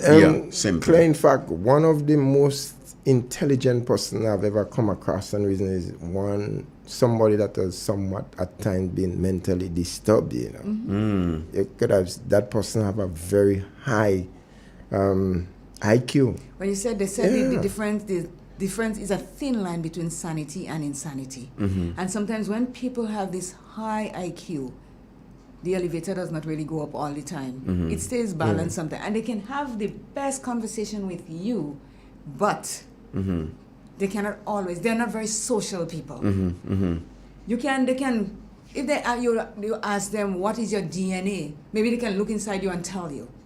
But socially, they are off. And the higher your IQ, the easier you become mentally disturbed. It's true. I'm not saying that no, it is true. It is proven. That is true. Good morning to Adrian Watts. Good morning, Mary. Chance the game. Good morning, Dolores Redhead. Devon Romain, good morning. And Salandi, good morning to you. And we try to have very good and very great programs here on Real FM. This is who we are. And this is why we have mental health every Tuesday, because people may look at it as, oh, it's Mental Health Tuesday. But we try to bring topics that can impact people's life. Because let me tell you, as I say here, each and every one of us sitting right here, right now, are going through things mentally, and we are not aware of it as yet. This teaches me a whole lot of things in my life. A whole lot. And when you do research and you see what it is and you say to yourself, wow, I can do this to make a change. I can do that to make a change. And you make a change for the better, not for the worse. So thank you to all who thinks and says that this is a good and a great program. We do try to do what we have to make a difference in someone's life. Well, CJ, there's a question for you there before I forgot. In terms of insecurity, when we look at gender, both male and female, who you think that it really take effect more in terms of insecurity, male or female? This is a hard one. Very hard. Because let me tell you, on both sides of the equator, we are insecure. We might think men, and I'm saying that guardedly, we might think, a lot of people would think that men are more insecure, and I'll tell you why. If they're in a job that they have a big position in, and say little me come across, they hire me, and they say to you, train Claire, be Claire's mentor. You are starting to become insecure because you're thinking that sooner or later they're replacing Yeah, yeah. They're replacing me with. Is it vice her. versa? Yes, Is it as vice well as versa? women. Yeah, yeah, yeah. It happens, and maybe women are more insecure. I don't think it's in the job front, more in relationship. This is where I think most women are insecure, because if they have a significant other and they feel that okay, they are not the exclusive somebody, they are insecure because sometimes I have a field in the back of me in Plains, as I say, but I don't play that field. But a lot of people, men especially, play the field, and they do not have just one person in their life. They have a multitude of women in their life. So when women get to know that, they feel insecure. So this is where I think women feel more insecure than men. Men feel insecure about their job, about their money, about the material things that are around them. What I can say to that, from my own assessment, is that men tend to react right there and then if they realize they feel some form of insecurity. Instantly. Yeah, instantly. However, with women, they will tend or sometimes pretend not to. But okay, they come out to the function, they're driving in the vehicle now, you'll find that they stay dumb, they would not say anything. And gradually after, they'll come up and say, "You think I didn't see when you..." When you say dumb, dumb means that you don't know what you're doing. They remain silent. Okay, right. I take that correction. Correct. Silence. Yeah, they remain silent. And the number to call is 4420175 if you have to make a comment. So the reaction from as men compared to women, it's somewhat different along that line. Men will tend to react right there and then, but ladies tend to just kind of keep a low profile and the way they will juke you with the knee. It's not that pleasant. And I used to do it, and they specialize in doing that. Yeah? Be careful of your sins, because remember that CJ will come at you. Eh? No, but be careful, just because she will punch back. No. You see, she specializes in that. No, what happened is that I be in a number of circles. Right. And then you hear of the different experiences. Yes. So you've never experienced it yourself? Oh yes, definitely. Just asking. Yeah. Good morning, Lindona Judge. I hope you're feeling better this morning. You see, she says men are more insecure 100%. She has to give facts to back up that. She has facts. Because there's a lot of percent. Yeah. She had to be convincing, not just saying it. Yeah. Let's see how she's been. So let me tell you this. She gave a story a few months ago when we were talking about relationships and so on. It hinders on that. She is the one that was in a relationship for 15 years. And when she decides that, there's nothing going on, she at a stalemate, it's just sitting there, the relationship is just there, and she decides to move on. She got burnt. The significant other threw hot water and burned her. So she knows what she's talking about when she says men are insecure. Because leaving that relationship to move on to someone else is that if I cannot have you, then no one else is going to have you. Insecurity. That's why she says men 100%. But she's talking from experience. Yeah, but the 100% mean that you wash all the men in one want. Well, no, she's talking about her situation. Okay, her situation. That's what I'm saying. Okay, so that's why you can use just her isolated situation or experience. Listen, I'm just reading what is there. No. So you are trying to prove that men are. No. You don't tell me what I'm trying to prove. Okay, she was trying to prove that. And I did ask you for the facts to convince people that is the case. You know what I'm saying? So I can see that. Listen, you already said, Jester, that men react to things differently than we do. Women, we according to them people, how do you call when you season it again? You season it. You let it kusume, as they say.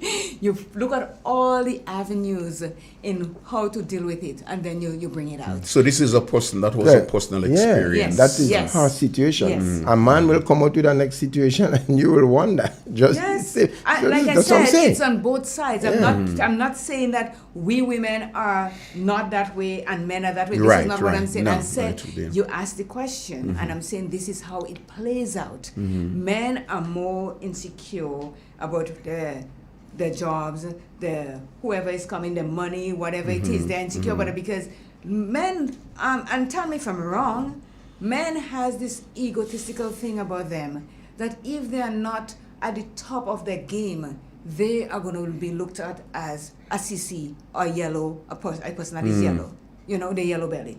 Because they do not want anybody to look at them as, oh, look at him. He cannot provide for this person and he cannot provide. It's an ego thing. So if they are always of the, I am the one that makes the money and I am the one that has to look after her and I'm the one that has to do this. And if this is taken away from them or it's the slight chance that they feel that this is taken away from them, insecurity steps in big time.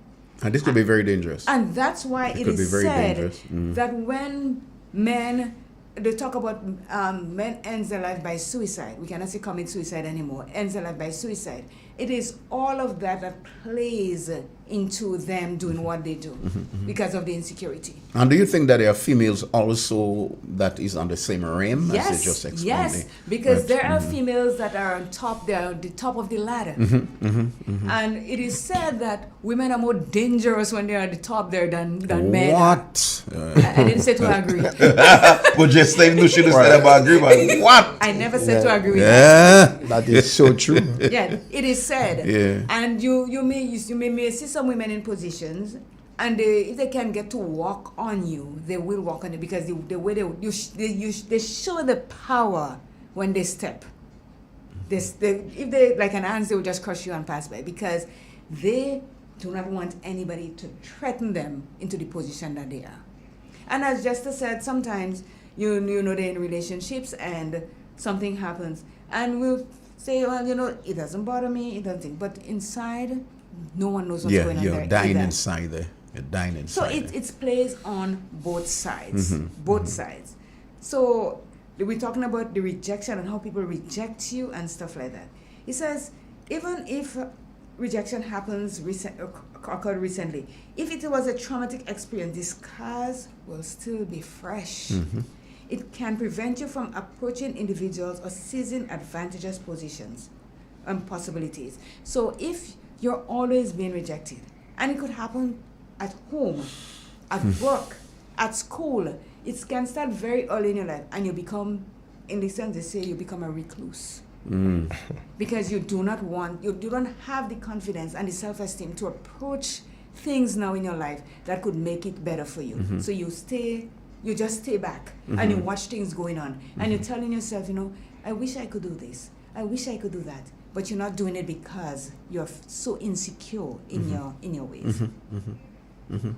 Yeah, and there are times, Claire, while we're on that topic, even parents also have to take a page. Yes. Sometimes Parents. we are the one that causes our children to be insecure. Parents have to take a page because sometimes I see things happen where parents is concerned, and the insecurity of the children, the parents, you have to take full blame for that. So this program basically is for you parents also. Yes. So here's the other point. Insecurity resulting from social anxiety. Social judgment anxiety is one of the most prevalent forms of insecurity. Some individuals experience self-consciousness, anxiety, and fear in public. It makes no difference if the gathering consists of co-workers or family members. This includes even the tiniest social encounters such as a date. This uneasiness stems from a deeply entrenched notion that you are not deserving, that you have nothing of value to add, or that anything you say or do may be used to ridicule you and will forever be linked to you. Now this is dangerous. It says the origin of this social anxiety could be traced back to childhood or any other occurrence that causes people to feel extremely uncomfortable while meeting and presenting themselves to new people. We'll stop there for now.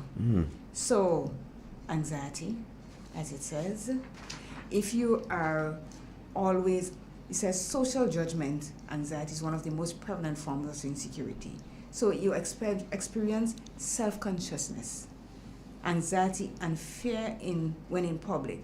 So if there's a gathering around, say we have a gathering here at FM, and I am insecure about myself, regardless, I work with them every day and I know who you are, I will take a back seat and let everything go on in front of me, because I do not know how to react to people. And it's, as I said, it starts from childhood. Right. And then to fortify your point, I can remember that the story was told about a young girl who did not have any tooth in front of her mouth. They were all rotten, and then the dentist had to remove them. But she had one of the best voice in the whole world. And one day she had us to participate in a concert. And while she was on the stage, she took her hands and she barred her mouth.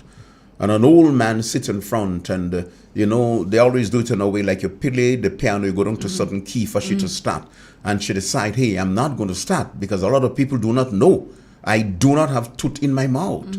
You understand? So after they call the other contestant, and then she went to the back because she didn't sing. So the old man get up, and then he went to the back of the stage and he asked to speak to her.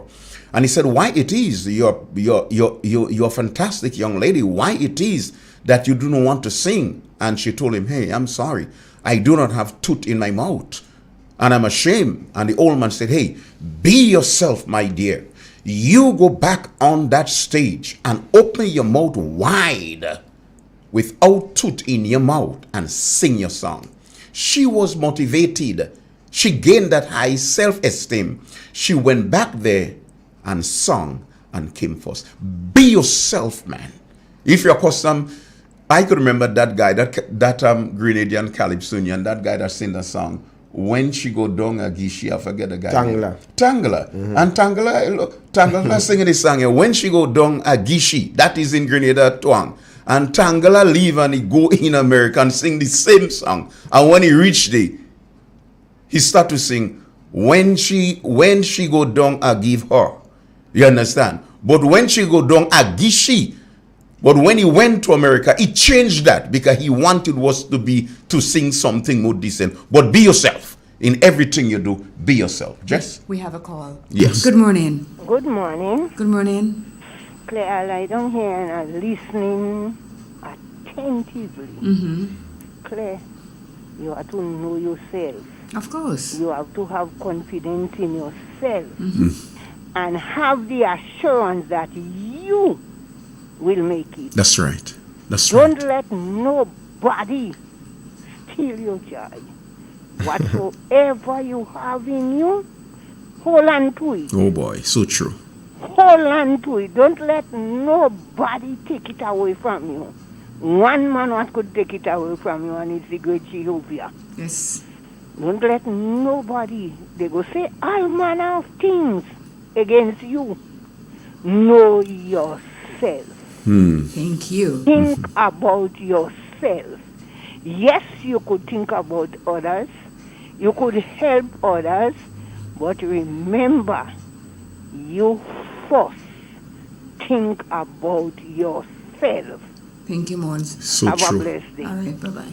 And with that, we'll take a commercial break. So true. And then we'll be right back.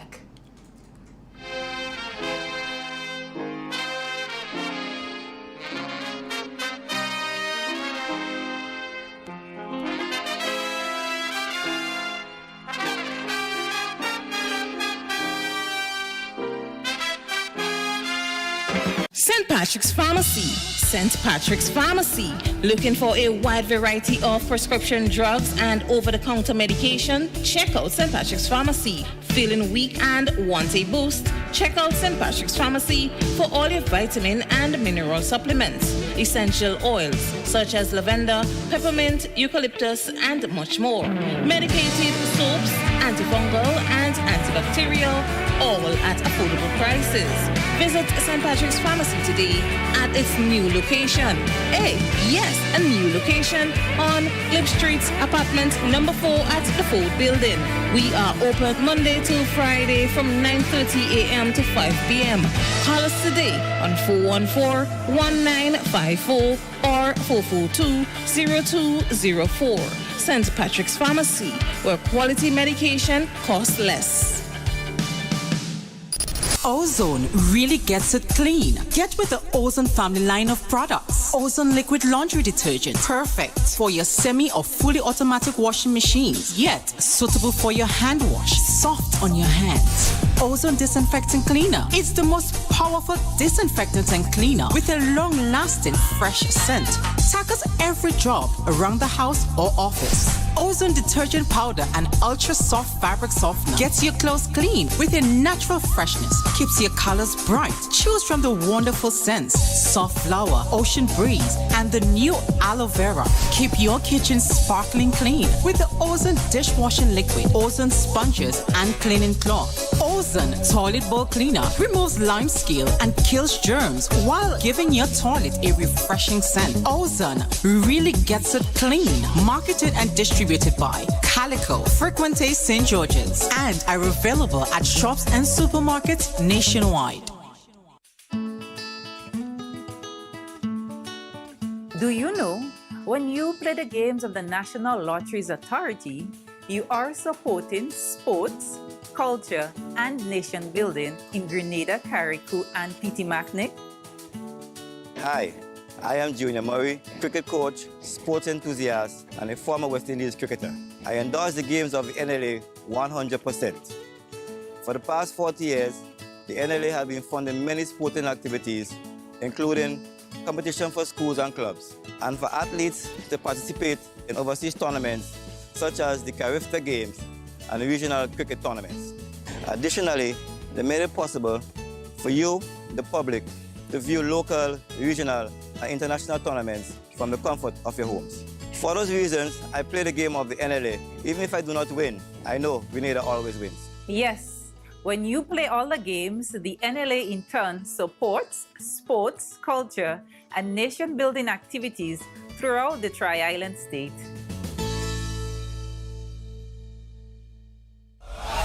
Why pay full price for your mobile when you can pay half? Just bundle your home internet and mobile services with Glow and save 50% on your mobile bill.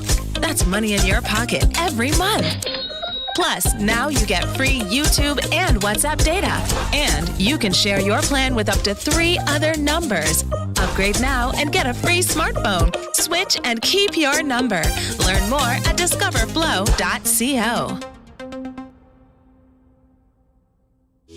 GRENLEC Community Partnership Initiative. I'm here to say a special thank you to GRENLEC for all that they have been doing for us. Now, most recently, we are very grateful for the paving of our yard. We now have easy access to drop off, to pick up stuff, and also it serves as a recreation point. So we're very, very grateful. And again, we want to say hats off to GRENLEC for always being there for us, and we hope that God would bless the company so that you can continue to support us. GRENLEC, energizing our community. The first word when you speak about furniture is classic. Yes, at Classic Furniture, they design and make the best in local furniture. All their products are made from the finest local wood available on island. You think it, they design it and make it to your expectations. The highest standards at the best possible price, and they also provide higher purchase for you, their valued customers. Located on Ben Jones Street in Grenville, with their factory at Chantemelle in St. Patrick. That's where you need to visit when looking for products made of the finest local wood. They deliver and install items at no extra cost. Your satisfaction is their mission. The extra step is taken to ensure their customers are completely satisfied. They do doors and finished kitchens, supplies mattresses, and restores antique pieces to look like the first day they were made. Hey, give us a call on 442-4645 and 442-9726. Classic Furniture, Grenada's homegrown furniture producers.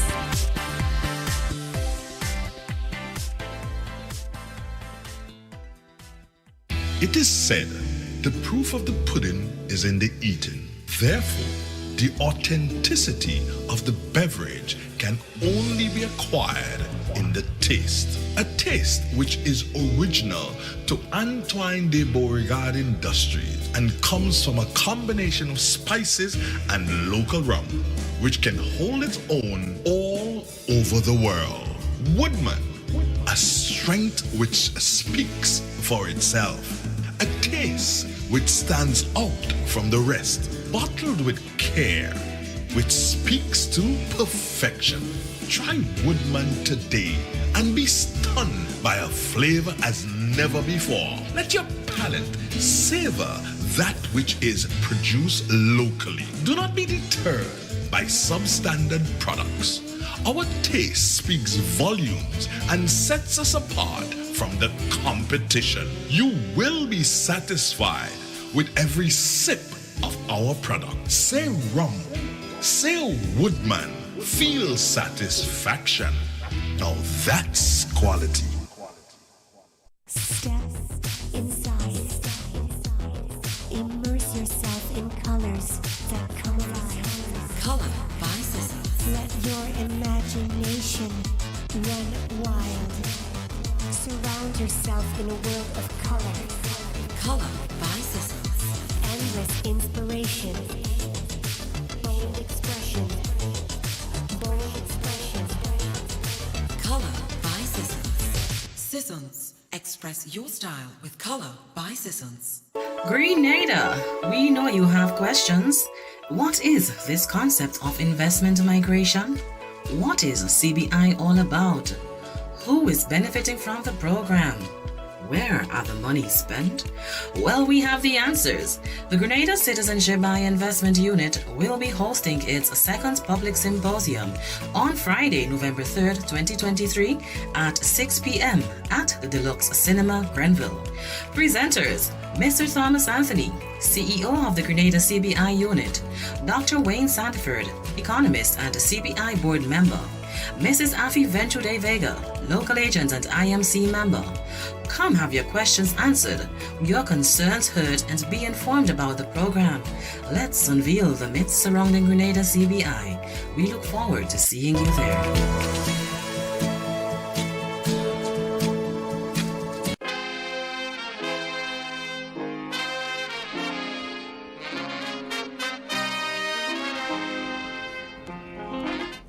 And we are back. Now, it's just you all think something is wrong with our phones? I'm wondering, you should test it and see. Well, Mona called, so nothing is wrong with it. I'm just asking because it seems as though people are afraid to call this morning. Listen, people, we are all going through some form of insecurity and all that. Do not be afraid to call and see what it is. This is why we are here, to learn from each other. That's what it is. So hear what it says here. It says, perhaps your parents were extremely critical of you. You were tormented at school. This caused you to feel that it is best to remain silent and avoid the spotlight. While others may initially classify it as understandable social discomfort, it can have significant effects on a person's mental health. People are less likely to include you in social situations the more they observe you avoiding them. If you have social anxiety, you will not raise your hand in class even if you know the answer. When your supervisor asks you for your opinion in front of others, you would not provide it. You will devise excuses to avoid presentations and meetings. All of them drastically diminish your chances of gaining the necessary professional and personal exposure for advancement. This is what insecurity does to Very to dangerous. someone. Very, very dangerous. It makes you go into a shell and maybe you cannot even come out even though you try on your own. That's why later on it says that you have to seek professional help. Medical. Yeah. Mm-hmm. Because it can damage one's, not only their mental health, well, their mental health is them, but their organs and everything get damaged also. Because you're forever holding that torment inside of you, that stress, that anxiety, that depression. And sometimes we see people and we ask, well, what could be wrong with them? You know, they seem as though they have it going on. Mm-hmm. But insecurity does not flash in front of you like a badge or like a neon sign. You are the one that's feeling insecure. And when somebody throws something at you that you weren't expecting, it makes you feel even worse. It makes you go into a shell even deeper than you cannot come out. So again, the words that we use to people, and we as parents, as you said earlier, we have to be very careful what we say to our children, how we say it, and when we say it to them. Because if you're going to say things to your children in the presence of their peers, you are putting them in more danger than you think, because the peers are always going to tease you and make you feel that you are not worthy of being their friends and around them. Yeah, because CJ, what you say is so true, because I could recall on several occasions I was in a spot where I really saw that a mother slapped her child in Grenville last year, and that that young lady was at least about 16 years, and she slapped her. There was a misunderstanding, and she slapped her right in Grenville. And I'm telling you, there was a scuffle. There was a scuffle because that young lady started fighting back with the mother. You understand? And you parents, we have to be careful, what we tell our children, where we tell them, and how, because that could create a high level of resentment, And Claire, as you were saying that in this situation where the mental health is concerned, and they said that is an area where you're supposed to seek, maybe go to a medical practitioner, but does counseling help? Well, it should. Yes. It should have. Yes, because you see, again, we in this part of the world, we shun counseling. We shun going to and talk to a therapist, because if you do go, people will look at you as weak. They're gonna know your business. business. You know what? Yeah, they're gonna know your business, but your business is already out there. Exactly. Oh boy. It's already out there because people pay attention. When you think people are not looking at you, they look. And whether you admit that something is going wrong with you or something is wrong with you, they already come to the conclusion that something is wrong with you, whether you know it or not. It would be their thing to say that you did not say confirm it, but you can tell a person's demeanor if everything is A-okay with them. And when you talked about the little girl that hit her mother back, can you blame her? No, definitely. Honestly, can anybody blame her? No, definitely. Because let me tell you, if you discipline your children inside your house, nobody sees, and they might give you tit for tat, they'll give you back and forth. But the minute you raise your hand to your child in public, you expose yourself to get back what you Exactly. Because you make that person shame in the middle of everybody. Total embarrassment. You know what happens when she goes to school the next day? Oh, your mother beat you up in Grenville, and you couldn't do nothing with all the mouth that you have. It's not that you want to hit her mother back, The embarrassment. The embarrassment, yeah. So the parents, if your child does something while you're out, you give them the eye, the look, as my daughter used to call it. You give them the look, and when you go home, you're having that conversation. Wait. It always say, some parents will say, well, what I give you, you give them. No, don't look at it as a give and take thing. You are the parent. You be the big one. She has to come home. Yeah. You have to go home. Yeah. So, and if you have to take the wooden spoon and let her have two inside your sunshine ball, that is you and her. Do not do it in the presence of their friends. It is dangerous. And you see, she might just hit you one blow. And you end up on the ground. Yeah. And don't get me wrong. Don't sit here. Don't sit in your place and say, "Oh, Claire is saying hit back." I'm not saying that. No. Can you be I am careful? saying the situation that you place your children in. Be careful. Yeah. Do not embarrass them in the public with their peers around.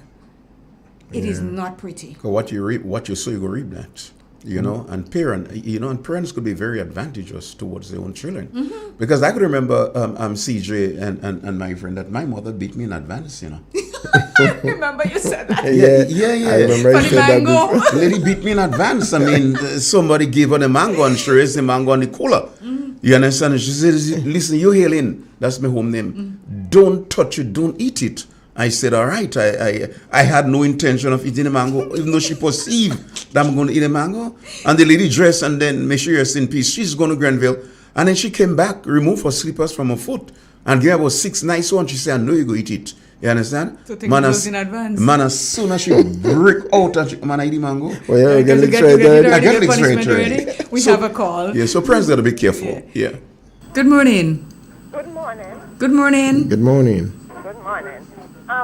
What I want to say is, you have your children, and you send them to school. You educate them. You have hold on. There's a lot of noise going on in your background. Do you have your radio on or something? Can you turn it on a bit first, please? Because the feedback is coming at us. Oh, all right. I will load the TV. Yes, please. Thank you.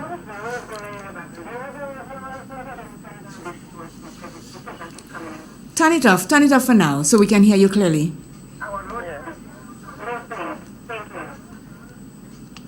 All right. Thank you. Yeah. What I'm saying is this. You have your children. Send my son to school. He went, he got educated. You send him and learn whatever he wanted to learn. He went and he learned it. And he came back, he was working and everything.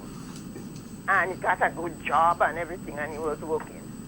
And he take his own money. I want to know if that is a mental health help. He take his own money after he working and he buy drugs. And he make himself turn a vagrant on the street. Is that, he had a mental health? Yes, he did. He did. After he was working, you educate him everything. Yes. And he take his own money, you know, what he worked for, and he take drugs. He had a good job. And then he turned a vagrant on the street, you know. Yes. And so now you as the parents, what you must do for that? What could the parents do for him turning a vagrant on the street? Okay. So when you hang up, you just listen. All right. Yes. Thank you. Now, as I said before, mental health does not come with a flashing card. It does not come with a flash card. We never know what is going on inside someone's head. That's right. Until they put it out. He may, you send him to school, you paid money for him, he got his education, he got a job. We don't know and you don't know if when he was at work, he was going through some sort of pressure on the job that caused him to say, you know what, I cannot deal with this anymore. I am going to do whatever I want. He may not have the intention of taking drugs to make himself a vagrant, but something must have said to him, you know what, let me take a smoke and relax myself or relax my brain. And when you start taking drugs, not everybody that has that, how you call it, that strength in their body to fight certain drugs that we put into it, and that may have sent him off. You as a parent, although he has become a vagrant, he is still your son, and there is help out there for him. Do not turn your back on him. If he's listening to you when you speak, when you call him, if he answers, there's intervention. You may not have the money to take him where he needs to go, but you can talk to people. You can tell someone that can tell someone and get the help that he needs. He is your son, and because I can hear the hurt in your voice that he paid all this money, he worked and he took his own money and buy drugs, and he's a vagrant. Help him, seek help for him. And once he's not dangerous to you or to himself, there is hope that he can be back. Maybe he may not be back 100% where you want him to be where he was, but he's your son. We as parents have to take that. It is 2 minutes to the 9 o'clock hour. We shall be going to the news at 9. So, I said 2 minutes yes, to the 9 o'clock hour. Okay. And if you have a call and it could only last for 1.5 minutes, I'll take it. Or after that, you'll have to wait till the But news Claire, comes on. with the lady situation there, maybe I wonder if she was having that kind of conversation. Because things like that, you need to get to the root cause of it. Was she having that conversation and to find out what led him on to doing such, This is why we have the mental health program. That if for those of us who made the mistake before and did not know what to do to talk to our children at an early stage, they can learn that now. Some of us are gone. There are still those behind that we can learn something from. Because I kind of understand in the lady situation. Yes, I understand. It is, serious. yes, she says that, and, my heart breaks and my voice starts breaking, and so because it is really sad. But like I said, we can help. They are our children, and we do not give up on them just like that. And if there are those of us at the back that never spoke to our children before, and we are hearing and we are doing this program right now, start speaking. continue to speak because we may not think that they are listening, but they are. It is 10 o'clock. 9. 9 o'clock. We'll go for the news. Triple N. Informative, entertaining, and first. Every hour on the hour.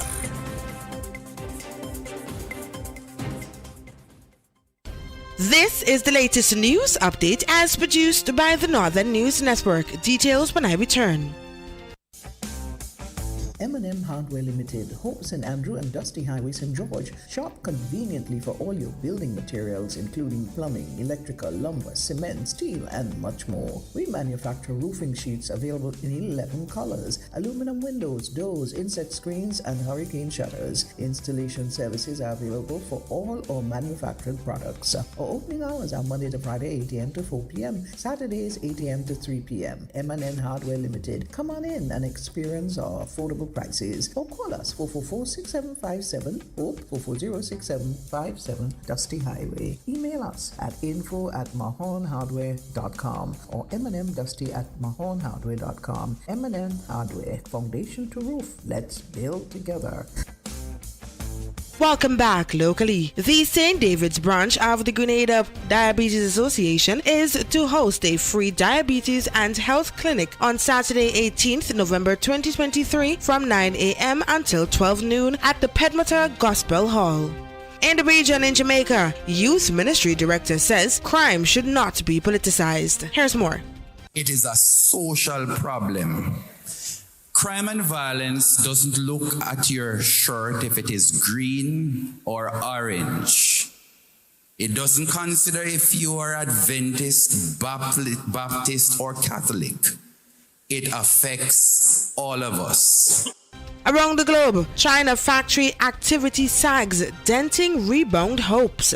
Hopes for an economic recovery in China took a dent Tuesday. New data showed the country's factories were unexpectedly quiet in October.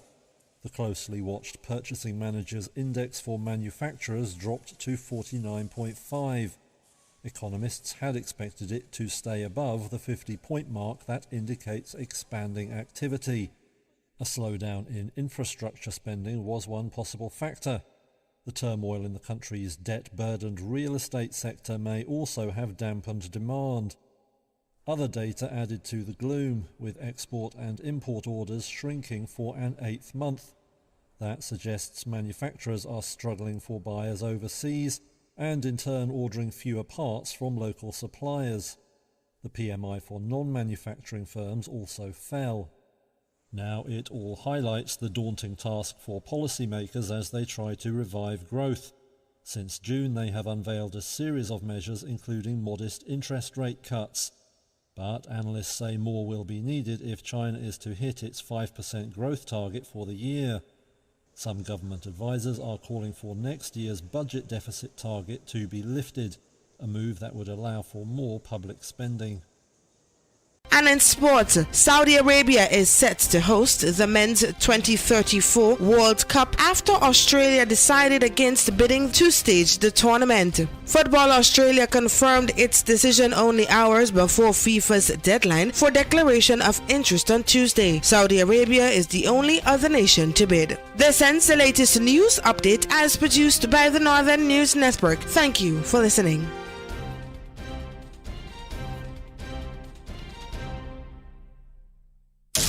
Triple N. Informative, entertaining, and first. Every hour on the hour. The Grenville Cooperative Credit Union, the credit union of Grenville, takes you where you want to be. Feel secure with the Credit Union of Grenville, taking care of all your financial needs, including savings, loans, mortgages, and sound financial advice. Serving you with branches on Jubilee Street in Grenville, Lucas Street in St. George's, and coming soon, our Grandstand sub-office. Call us on 442-8602 or visit one of our offices. With Grenville Cooperative Credit Union, your financial security is guaranteed.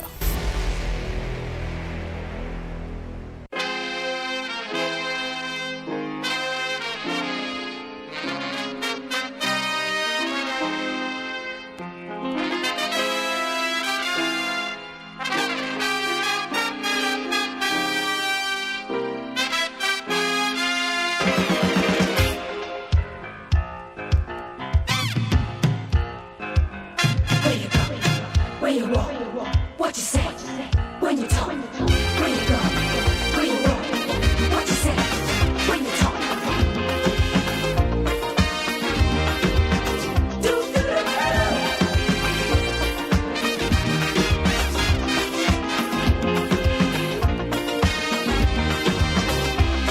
It's a hungry world out there, with everybody scrambling to get a share. And we are back. So, the mother that called a while ago, and she said her son took his own money, his hard-earned money, and buy drugs and started using. It is very heart-wrenching for a parent to see this. When you send your children to school, they go through this system, they got there working and making money, and then all of a sudden the person went to buy drugs and they become a vagrant. Now the question is, how does one become a vagrant? Because if you're in a home and you start taking drugs, yes, your parents may not know what you're doing, but we have to pay attention to our children once they're inside our house. Some people have big houses and the children is in one end of one wing and we're in another, and we have no idea what is going on. But most of us are living in houses where we can see the shadow of our child pass or children pass. And we have to know when something is going wrong with a child, unless that child is the greatest actor they have in Hollywood.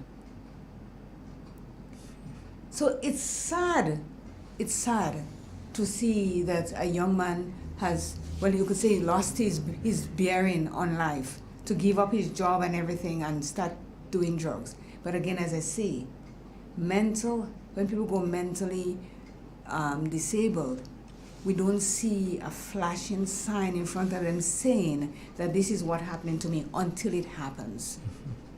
So this is where we as parents have to really, really talk to our children from day one about the dangers of doing drugs or anything at all that is going to harm them mentally. Yeah. There is help. Clay, it's really heartbroken.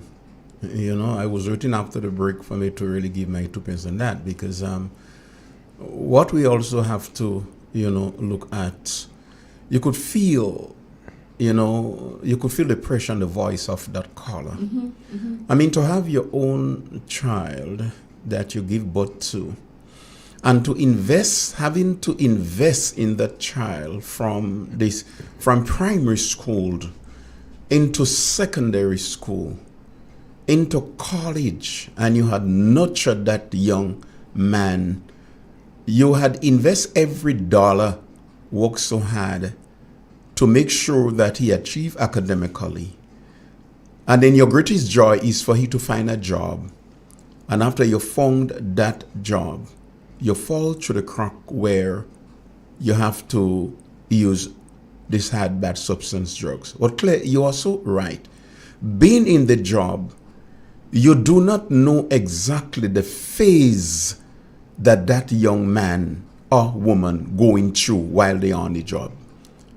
And sometimes it's something that they're going through, something that they keep even from telling anybody. And there is where the problems start. But you know what happened? Now, I am seeing here, Claire and Jester, that because of how the mother feel about her son, now we're having two victims, Mm-hmm. You're having the son, which is a victim of mental health. And you find the mother presently right now could be affected whenever she look at the situation of her son. We have a call. Do you want to take the call? And then we yes, take the call. Good morning. Good morning. Hello, good morning. Yeah, good morning. Morning. I'm trying to get onto your advertising desk. It's open. Call 442-0975. Thank you. You're welcome. Well, yeah, Claire. in relation to what Pastor says, not just as she looking at the child, because let me tell you something. You see, especially if they are hooked on hard drugs, man, what you might find happening is that sometimes his mother may leave the home, go out. When she comes back, she realizes maybe to start with, the iron might be missing. The next time might probably be the microwave. You know, so it's a serious strain that has been put on this parent, you know what I mean? So it's really not an easy situation to deal with. It's hard, and anybody going through that kind of thing, I really, my heart goes out to them, you know? And just to fortify your point, yes, this is how the mother is feeling, but we realize that there are chain reaction where that problem is concerned, because what's about the aunt, the mother of the sister of that mother, who may give that son money to go to school when the mother doesn't have? Yeah. What's about the uncle that will stretch his hand? What's about so then this simple one situation take effects upon a multitude of people.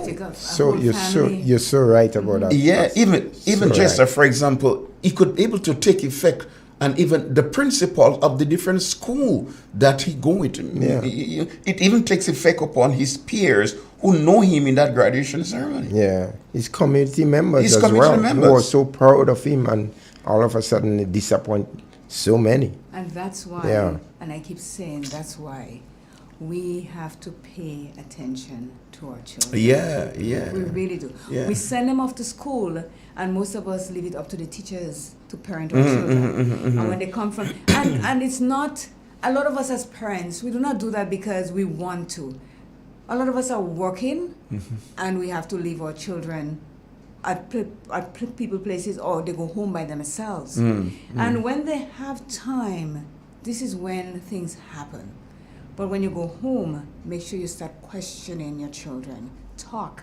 Not make them feel that, I'm judging you, or I'm how you call it again? I'm intimidating you. You just want to know what's going on in their life. Because something, as Mr. Snag said a couple weeks ago, talk to your children and listen. Really listen. Because they may tell you 2 lines of lies, but you continue to listen and you'll get all the truth later on. If I haven't learned anything else doing that program is to listen. What I pick up here again too from this whole thing, especially with the call being made by the lady this morning, it is important not because a child reach adulthood and they have their own responsibilities and things now because they are working. You still need to keep close to them and interact with them. Yeah, because and I agree with you, because each and every one of my children, they are big men. Some of them are married. Some of them have their own responsibility. But I tell you, and they are hearing my voice, all these big men and women who are married and they are in their own house, they are very close to the father. Yes, it's important. They are very, very close to the father.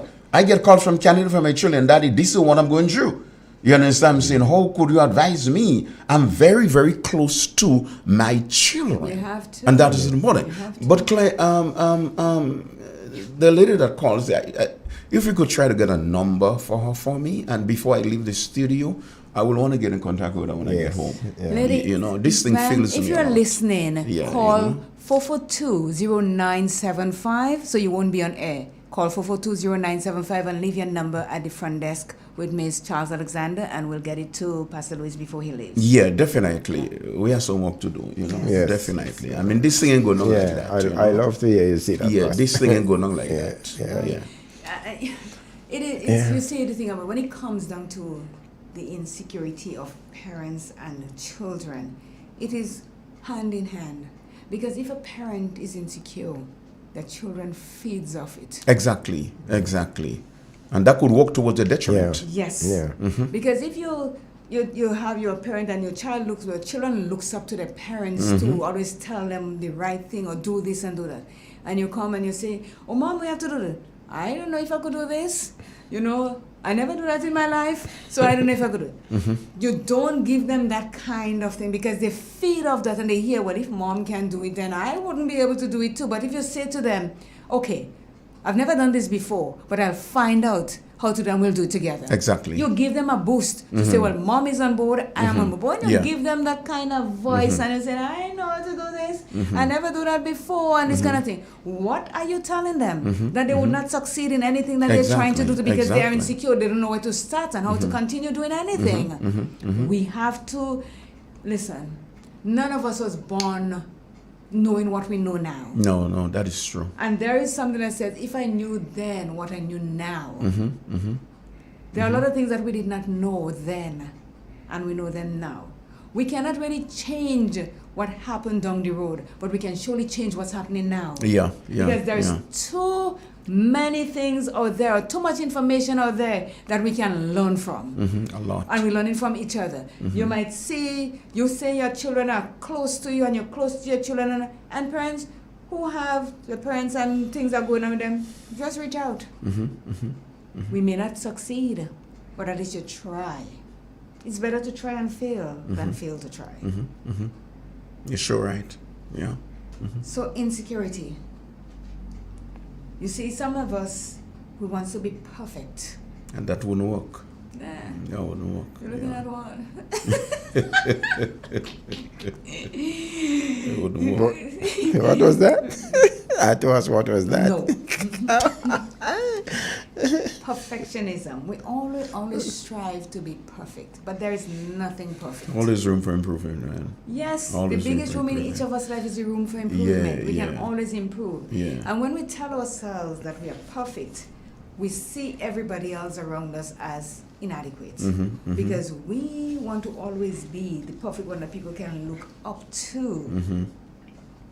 And it says, when you compare, I compare myself to you and I compare myself to Jester, and you're relentless about comparing yourself, it says it is detrimental to your mental health.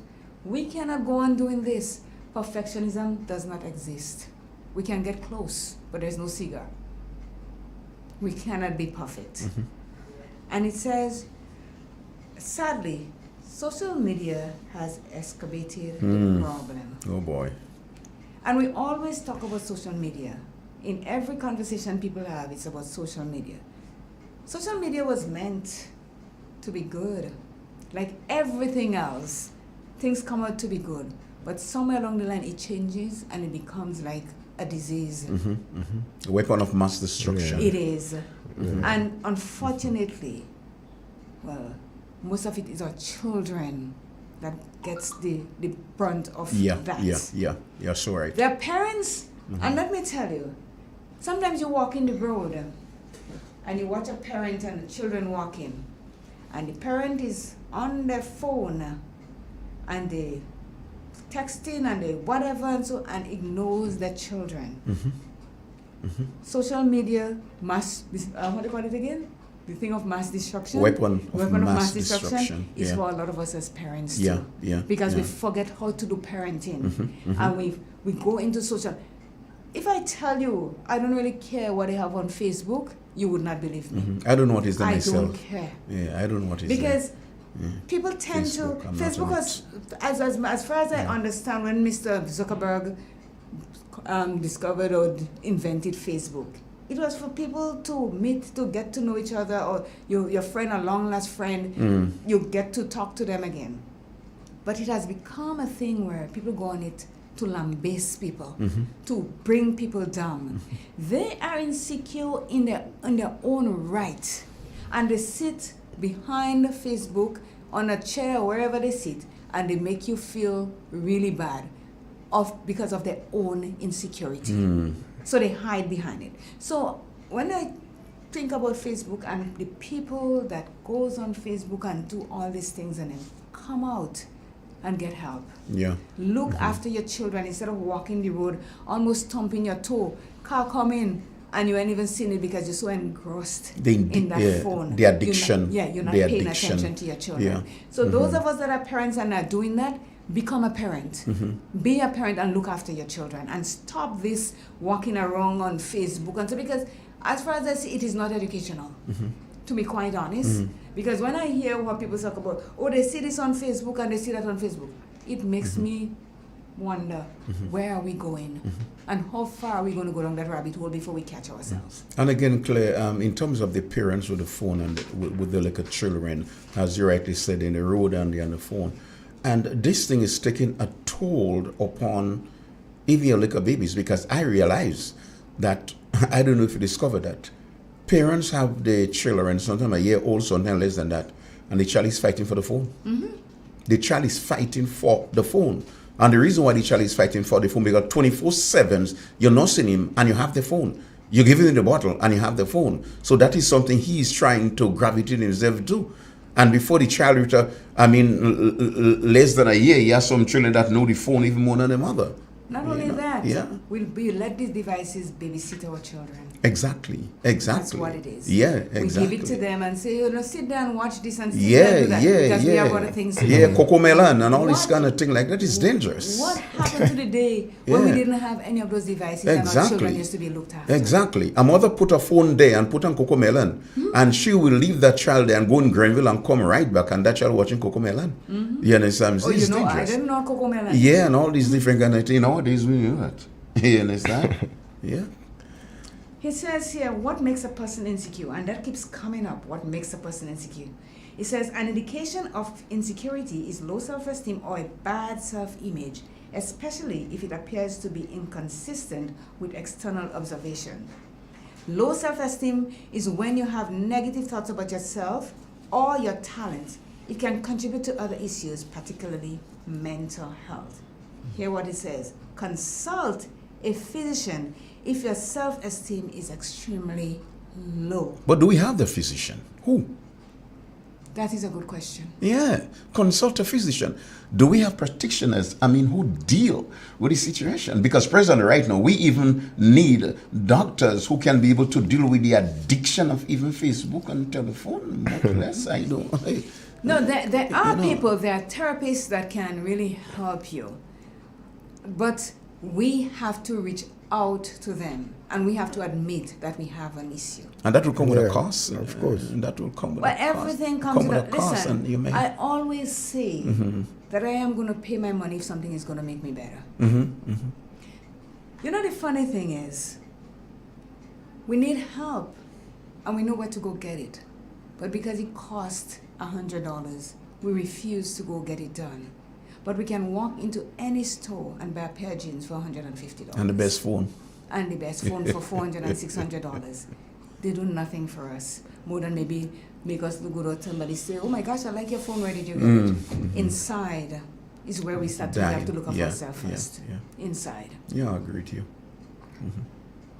Consult someone if you have low self-esteem, because it is easy for me to tell you, oh, Jester, you can get out of this, man, do this. It's easy for me to say that, but I do not really know what your feelings are inside and what you're going through unless you say. You may not say it to me, say it to somebody that you don't know. That's when you will feel better about yourself. Low self-esteem can cause people to take their own lives. Yeah, And it happens suicide. daily. All Daily. over. Especially if every day you turn around and somebody's making fun of your size. Somebody's making fun of the clothes that you wear. Somebody's making fun of the shoes that you... Somebody's making fun of where you live. You ask yourself, well, what am I doing here? Yeah. Why am I here? If every time I turn, I am being attacked by something, what? Yeah.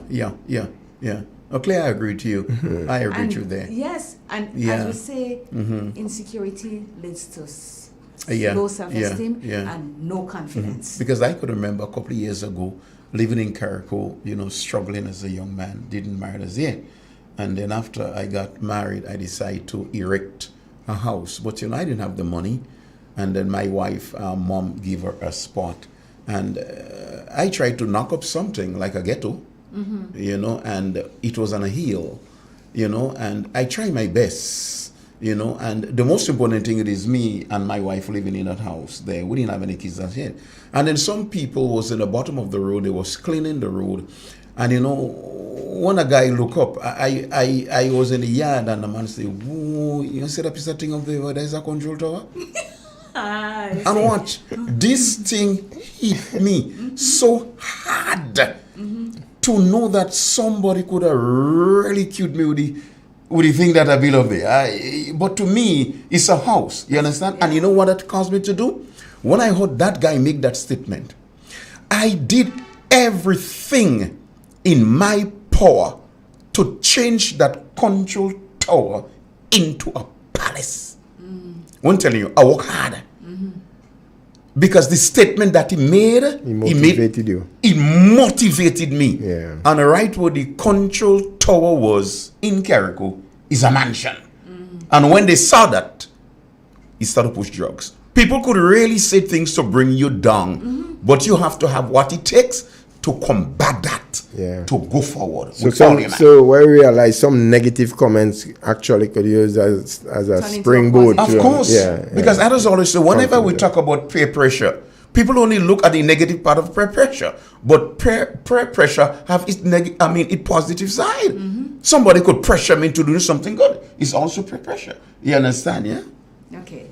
So self-isolation on insecurity, social uneasiness might cause individuals to shun social connections, leading them to isolate themselves. Sometimes these individuals prefer to communicate digitally in scenarios they feel they can control over the internet. Go back to that, Claire. Go back.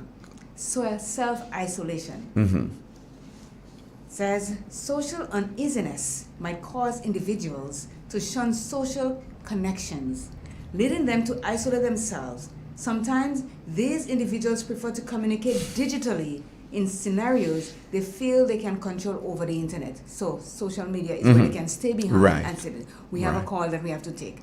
Good morning. Hi, good morning, Claire. Good morning, CJ. Good morning, Good morning, Jester. Good morning to your guest. Good morning. Your special guest this morning. I know you passed that topic. I didn't get to call exactly at the point where you were talking about professional insecurity. But I just wanted to add that sometimes the insecurity could be like between workmates.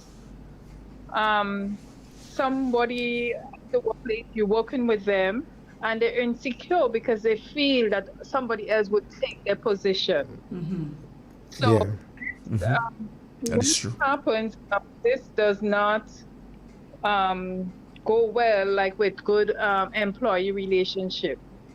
So that is one thing that can happen at the workplace. In fact, I had an experience a few years ago where I was given the opportunity to lead a department, and there was like one person working in that department, and when she heard that I was going to take over the department, she got sick. She asked to go home right away. And later on, after she got to know me and we were talking, it eventually came out that she was afraid that she would lose her position, that I would take her job, like get to know what she's doing, and then they would no longer need her. So this is one thing that can happen in the workplace, and how can you prevent it? So ways you have to prepare yourself for setbacks, but don't let them control you, and don't have negative feelings. Be proud of whatever progress you make at the work. Be confident that you know your work and that you are doing your best at your workplace. And no matter how small or big you think the process is, the progress is, you have to be proud of it. Sure. So I know you passed that point already. I didn't get to call exactly at that point, but I just wanted to point out that there could be also professional insecurity among employees. That's true. Also at the workplace. Thank you so much, Lorna, as always. Thank you, Lorna. The thing is, past, I am saying that we need to spend some emphasis on that, because that happened quite a lot, in the workplace. Yes, it is. It is. And you know, the funny thing is, when you work at places, I've worked at places. There was a woman. She was an IT guru, just as my tall son out there. And if something goes wrong with the computer, and we go to her on the floor and says, "Okay, my computer is not working right. This, that, and the other," she'll come and click, click, click, click, click, click, computer fix. You're standing there and you're trying to catch up to. You don't know what she did. But I remember I was working late one evening and she was in the office too. And my computer went down again. And I said to her, I says, "Hey, Same story, you know. So she came and she said, and I said to her, I said, you know what? I may not know exactly what you do, but at least give me a little something that if it goes off, then I could try to do it. She told me what she did, and I said, okay, I write it down because I want to remember. And she says to me, when you're working somewhere, never give up what you know to the other people at work. Wow. Because it is job security. I looked at her and I says, but we are on the same team. I said, if you do not show somebody else what you know, tell somebody else. I said, they would never be able to take everything that you have in your head away from you. But at least you could tell somebody, because if you happen to leave the job, what happens? And this is why a lot of people that are employed in places do not share what they know. And you know what? If they happen to expire or they happen to leave their job, no one knows what's going on, and that's when we have massacres taking place in job, because everybody have to look in all over the place now to see how they can catch up with what it is that nobody said. So I firmly believe, me personally, that if I have information on something that could enhance everybody, I'm going to share. I am not going to be selfish because I didn't come with that information. Somebody taught me just the same way. Exactly, and I quite different from how this lady is thinking. I mean, she's I would say very selfish in that sense, because I remember my tutor, electrical tutor, used to say, it is of no good if you die with the knowledge. No, it is of no good, of no use. Yes, I never forget that. Yeah. Because I could remember over the years while I lived in Carriacou, there was that lady was one of the best seamstresses that Carriacou ever had. She died now. And many times she tell the young people, come over and let me show you how to sew, do this and the other. And I remember that my wife was a part of that team, going to the lady house in order for she to get in knowledge of seamstress. But that was, although she's one of the best seamstresses, but she was one of the most selfish seamstresses out. Because what she do, she called the girls in her house more to help her than to really show them. Than to show them. And whenever she ready to cut a dress, she send them in the kitchen to wash somewhere, to grate a coconut, or to do something. Then many times they come back inside of the parlor, the dress already cut, and they didn't see what she did. And that woman died with all that knowledge. Yeah. Selfish. Yeah, it has a lot of, the world is filled with us. Selfish. A lot of us in the world are like that. But it doesn't make sense, because you know what? Do you feel good when you do that? Because you know you're not doing the right thing. Do you feel good when you hold the information, or you hold what you know from someone? Do you feel good about it? Do you feel good about yourself? But again, Claire, some people feel good with their conscience, Well, yeah, some of us with our conscience on ice. You're right. You're right. I don't know how some people are thinking. And let me tell you something. It is not, I think it plays right in front of our face and we're not seeing it. It is not that she doesn't want to show them, Insecurity is what's causing it. Yes, exactly. Because if she showed them, they might be better than her. And she would not get all the work that she's getting now. Insecurity is maybe a little word, but it has a big impact upon the life of everybody, people. on people's life. Because she's insecure in the sense that if I show them how to cut the dress, and if I show them how to do this, then they will turn to be better seamstress than I am, and they're gonna take job work away from me. But I always say there is enough room in the world for every one of us to survive. Yes. If you teach what you know, and you see somebody doing well, you will say, this is a product of me. mine. And Claire, you're right. Because I remember a couple of years ago, I had the opportunity to captain, I will say, one of the West Indies' most sophisticated boat, a glass bottom boat, specialized in marine biology. And then I had one or two mates on the boat with me. The youngest one was at least about 19 years old. And when she came to the boat, I looked at her one and said, listen very carefully, you may be the captain of that boat one day.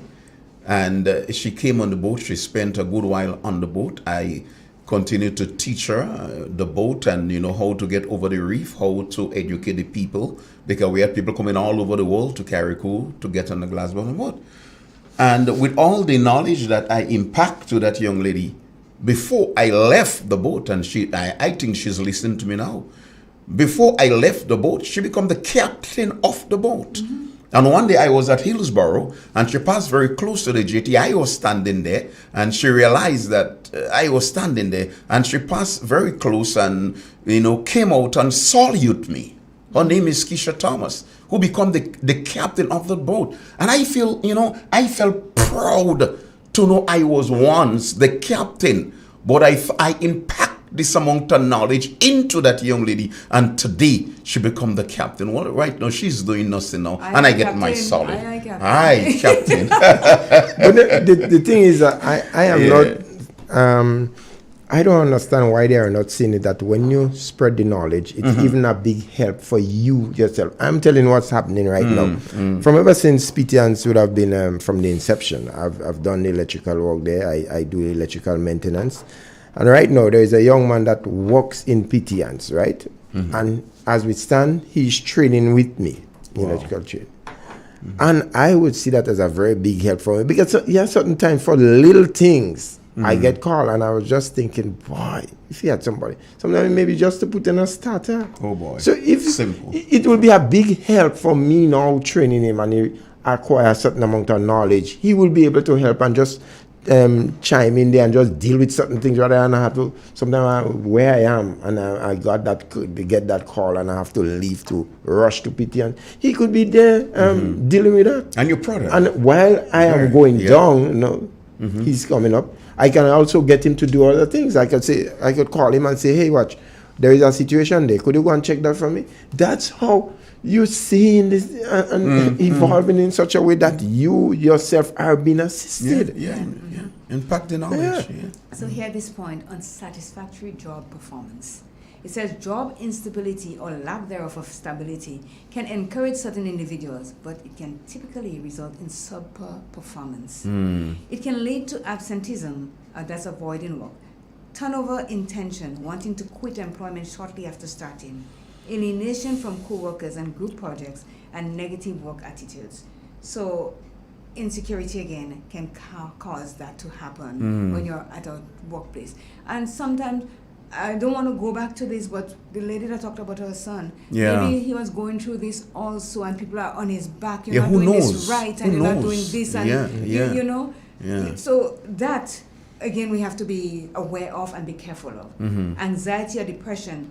All sorts of insecurity can result in diminished mental health. Often, depressive or anxious behavior or thought of the result of insecurity, especially when that uneasiness originates or is accompanied by false beliefs and mental patterns.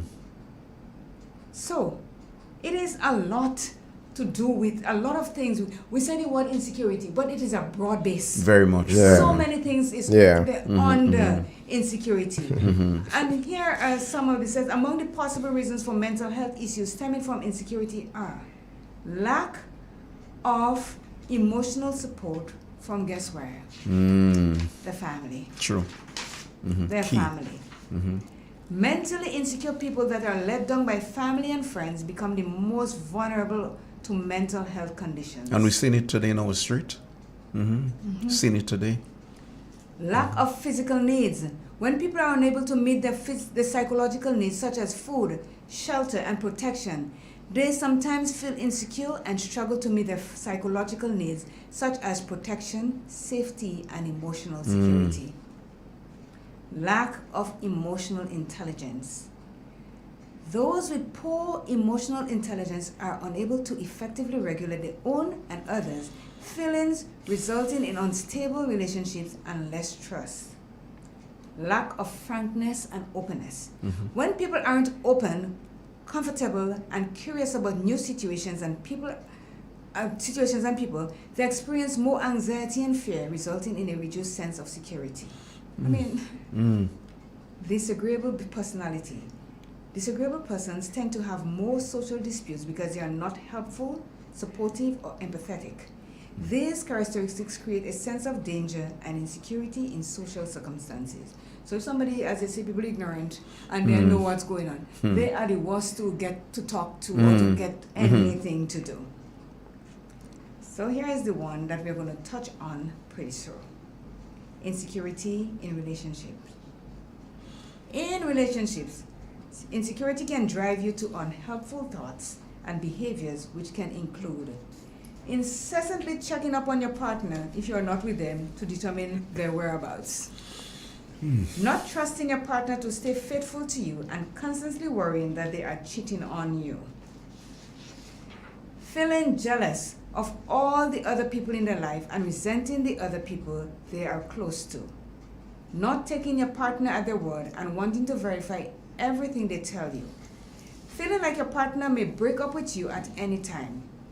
Fishing for compliments and validation to try to feel more secure. Not me that say that, eh?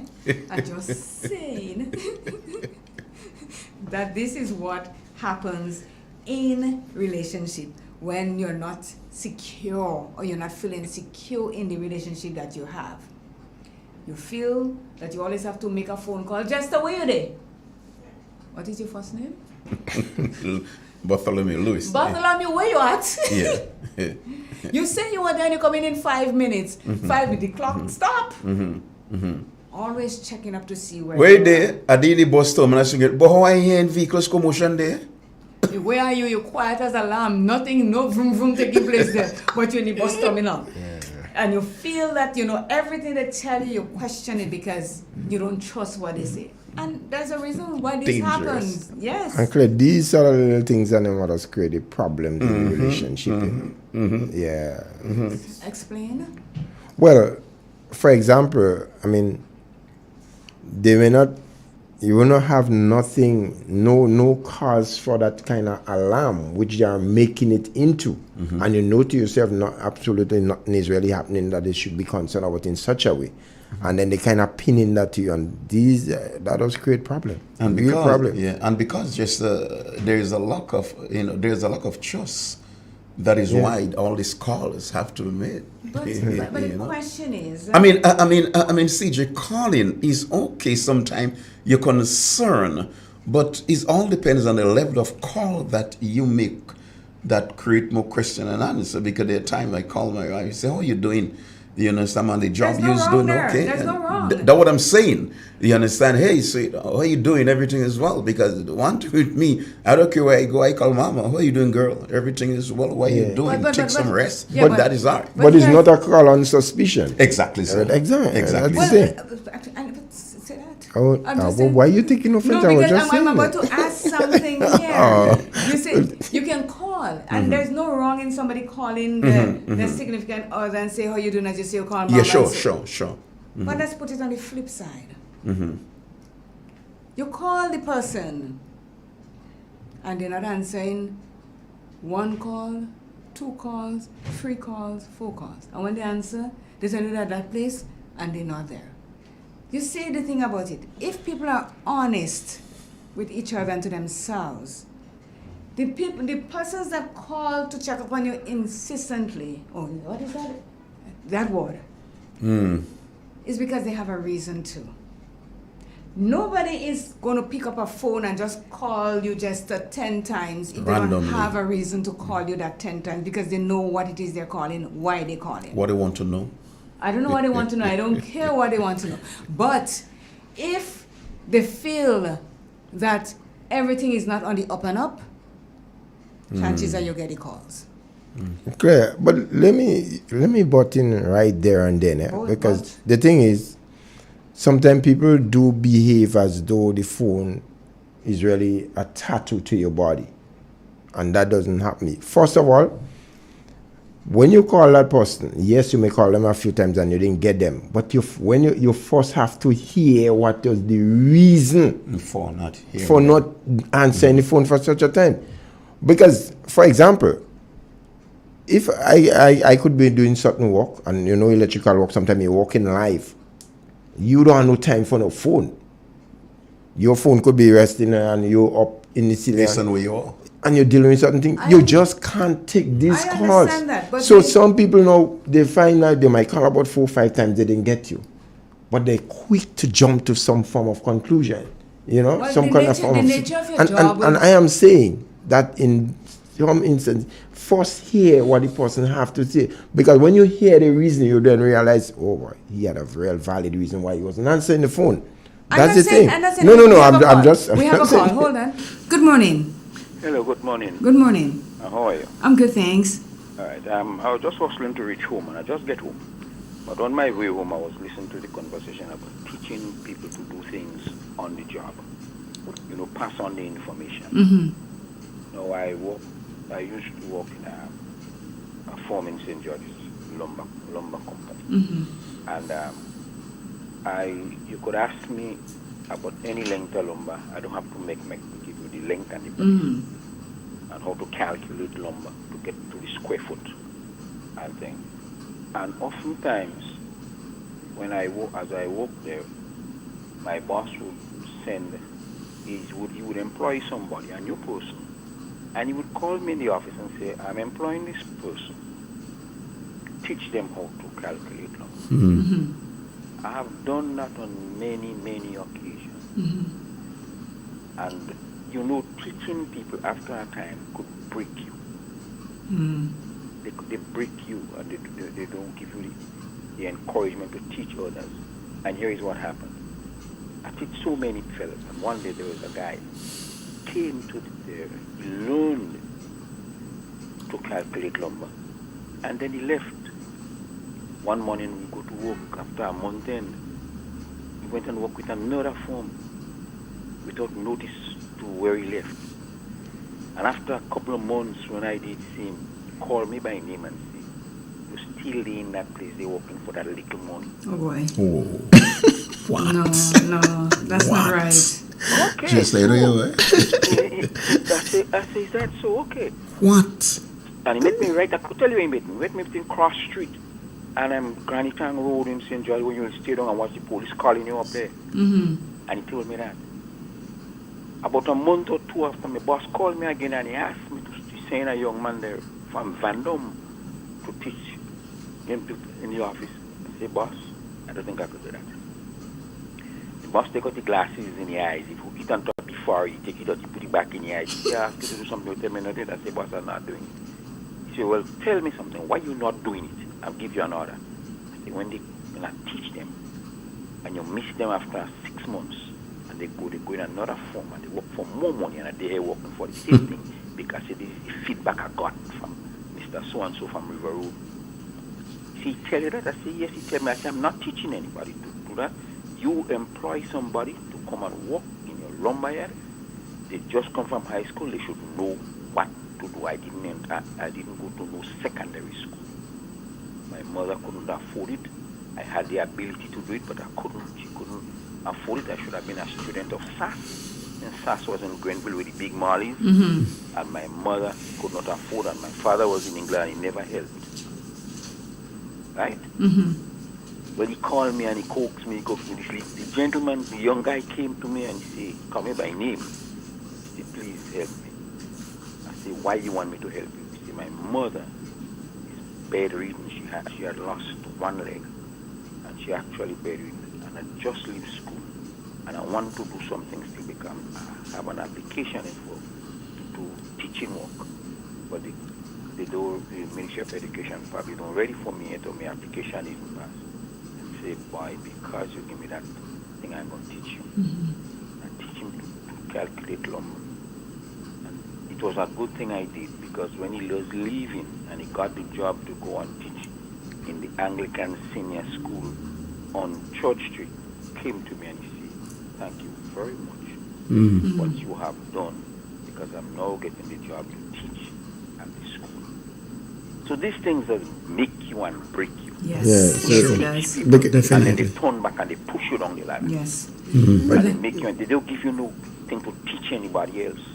But let me say thank you for not giving up on teaching people, because you made someone else's life better, so to speak. Yeah. That was good. You could ask me, I left lumber work for over 18 years, about 18 years, but ask me anything about any length of lumber, I could still give you the calculation in square foot without even going to any paper or thing to you. Okay. And this is something that you deal with figures, mathematics or arithmetic, whatever. That is a major thing in life. Lumber could make you what you are. Thank you so very much for sharing your contribution and your story to us this morning. Thank you. Yeah, you're Okay, welcome. bye-bye. Thank you, caller. Yes, so... You know, when he rushed, you could have seen it. He's so anxious Yes, to get the that call to the biggest program. one. And You know, that's the a valid, biggest valid thing. point. A lot of people does that. A lot of people Yeah. do this thing. But the whole thing about it, this is the place that we making a little job. It's still we making a little job of money teacher, you know. Yes, yes. And you get all this amount of knowledge and you go and you're telling him and you stay there. Yeah. Oh, some But you don't people know, you crazy. say he has an ego. He's arrogant because you don't know how long he'll last in that other job. That Exactly. But it's the manner in which you choose to Yes, tell him. yes, yes. You know, some people, they may want to send you a message, but they don't know how to say to you that you already catch yourself. Wow. Maybe you could have come back to him and say, boy, you know, you're so good that you taught me, you know. And But you then know you look, could do better I'm somewhere employed else. in this work Yes. now. Yeah. And look, I'm making so much and so much, you know. But you could have done it in a nice way, not just ramming him. Sometimes my grandmother says, screw to be kind boy. You So know? yes, it is 10 minutes to 10. Wow. And we're going to continue on the how to reduce insecurity in relationship. It says, so when you hear about all the calling incessantly and all this kind of thing, you give your reason why you can't answer your phone sometimes. But if there is a routine just in the calls that you're accustomed to getting, like calling mama and stuff, and the person is calling around the time because that's the time that you and them have that to talk and to, you know, whatever, and they're not getting you, obviously they're going to start thinking, well, where you at and what are you doing now? And maybe before you did something that break the trust in that person, and that's what causes them to call you and stuff like that. So you can't say, yes, your job is into, but according to what time of the day that the calls are coming and you're not answering, no one is, you know, going to sit there and say, okay, well, he up in the roof and somewhere 10 o'clock at night or 11 o'clock at night and he can't answer my phone call. I just say. You bring night into the thing. Yeah, so. What Say, Claire, you see what you just do, man. You are be careful of how you just send across these things. Send across what? Well, okay, you're walking in the day, you can't take the my call, you're in the gosh. roof. In the night, you're walking in the roof too. What do you want me to say? I'm just... Yeah, I don't know what this girl is doing. But that is clear. Oh my gosh.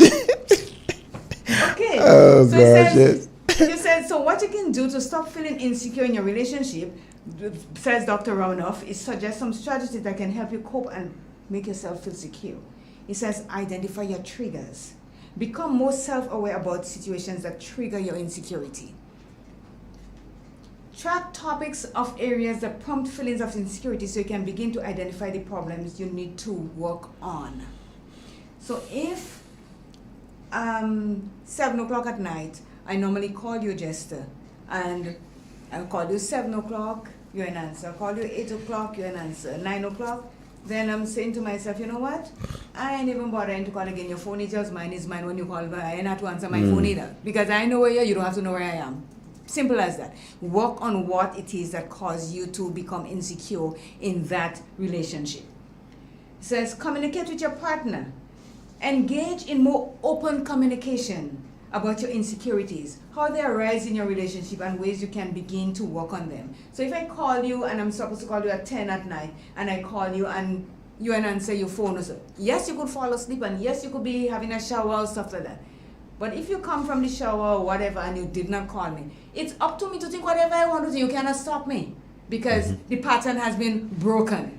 Okay. You understand? The pattern of the call has been broken, so you're just ignoring my calls now and I make what I want to make out of it because it didn't happen. Express, it says, express how you feel. Aim to share your feelings with your partner without blaming them. For instance, instead of saying, you stress me out because, say, I sometimes get stressed because. Listen to your partner. Make an effort to listen to your partner with an open mind so you can understand their perspective as well. So if I come to you and I say, okay, Jester, this is how I feel. I think you did that. Maybe you weren't aware that maybe you don't know that I was aware that you did that. What gives you? And you blow up on me. And you're going on. So that means you're conscious of something that you did that you think that I'm aware of. And you to share it now, you're blowing up on me and make me feel like an idiot, like I know what you're talking about. I just say. Hold on.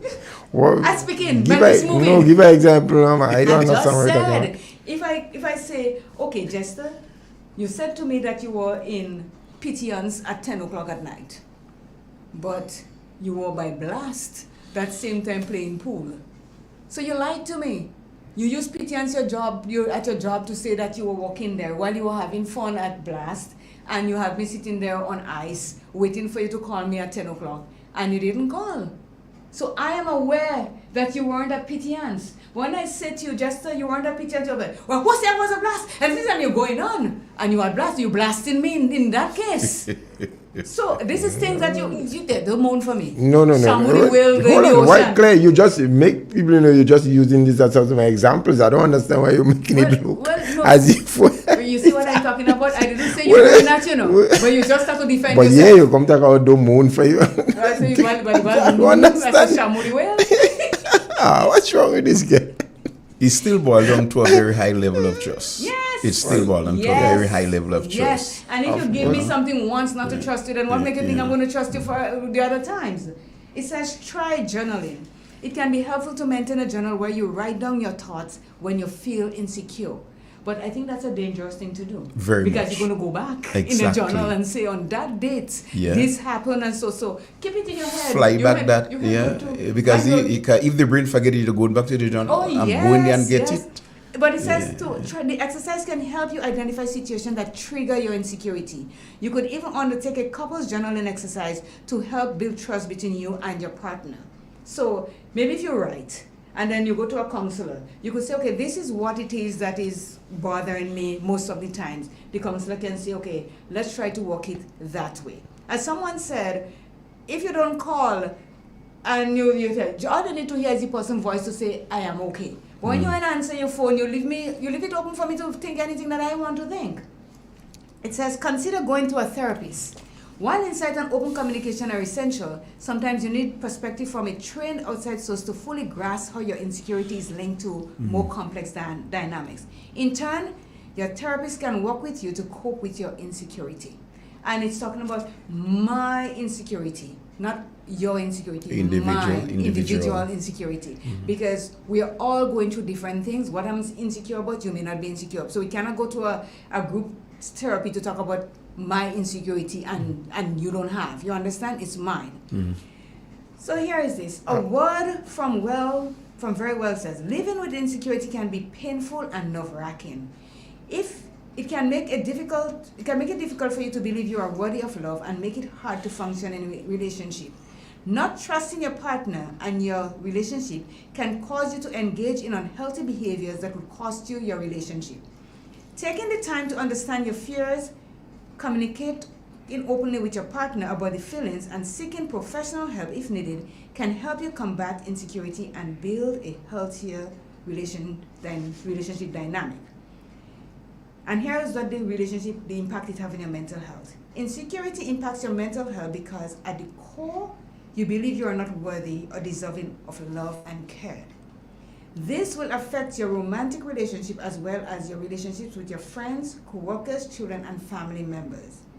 Because you're constantly questioning your self-worth, you might accept poor, abusive treatment from others, which reinforce your belief that you are unworthy based on your relationship.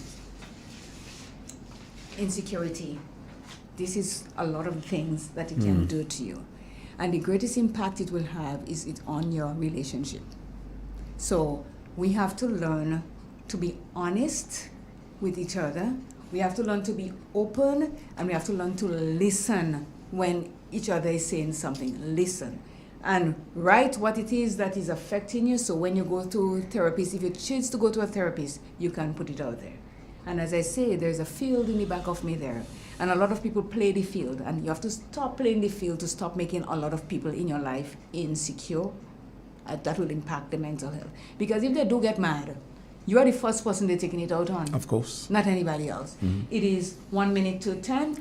Your closing comment. Thank you very much, CJ, for having me in the studio this morning, to continue the topic on mental health. And for those of you who were listening today, I do pray and hope that it has played an impact upon your life, and then you had learned And for the parents, the mother of that young man, I will do everything in my power to see how I can be able to help.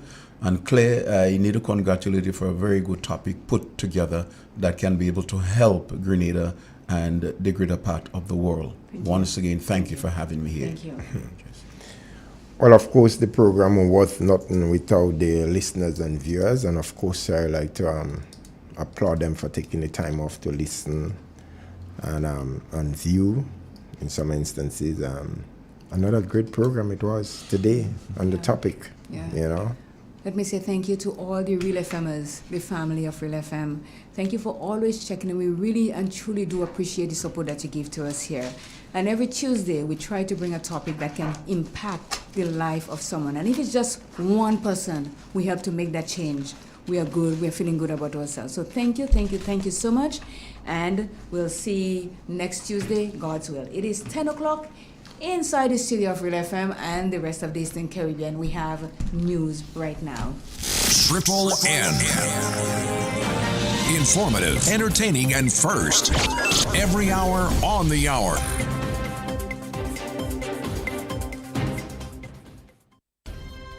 This is the latest news update produced by Triple N. Details when we get back. M&M Hardware Limited, Hope St. Andrew and Dusty Highway, St. George. Shop conveniently for all your building materials, including plumbing, electrical, lumber, cement, steel, and much more. We manufacture roofing sheets available in 11 colors, aluminum windows, doors, insect screens, and hurricane shutters. Installation services are available for all our manufactured products. Our opening hours are Monday to Friday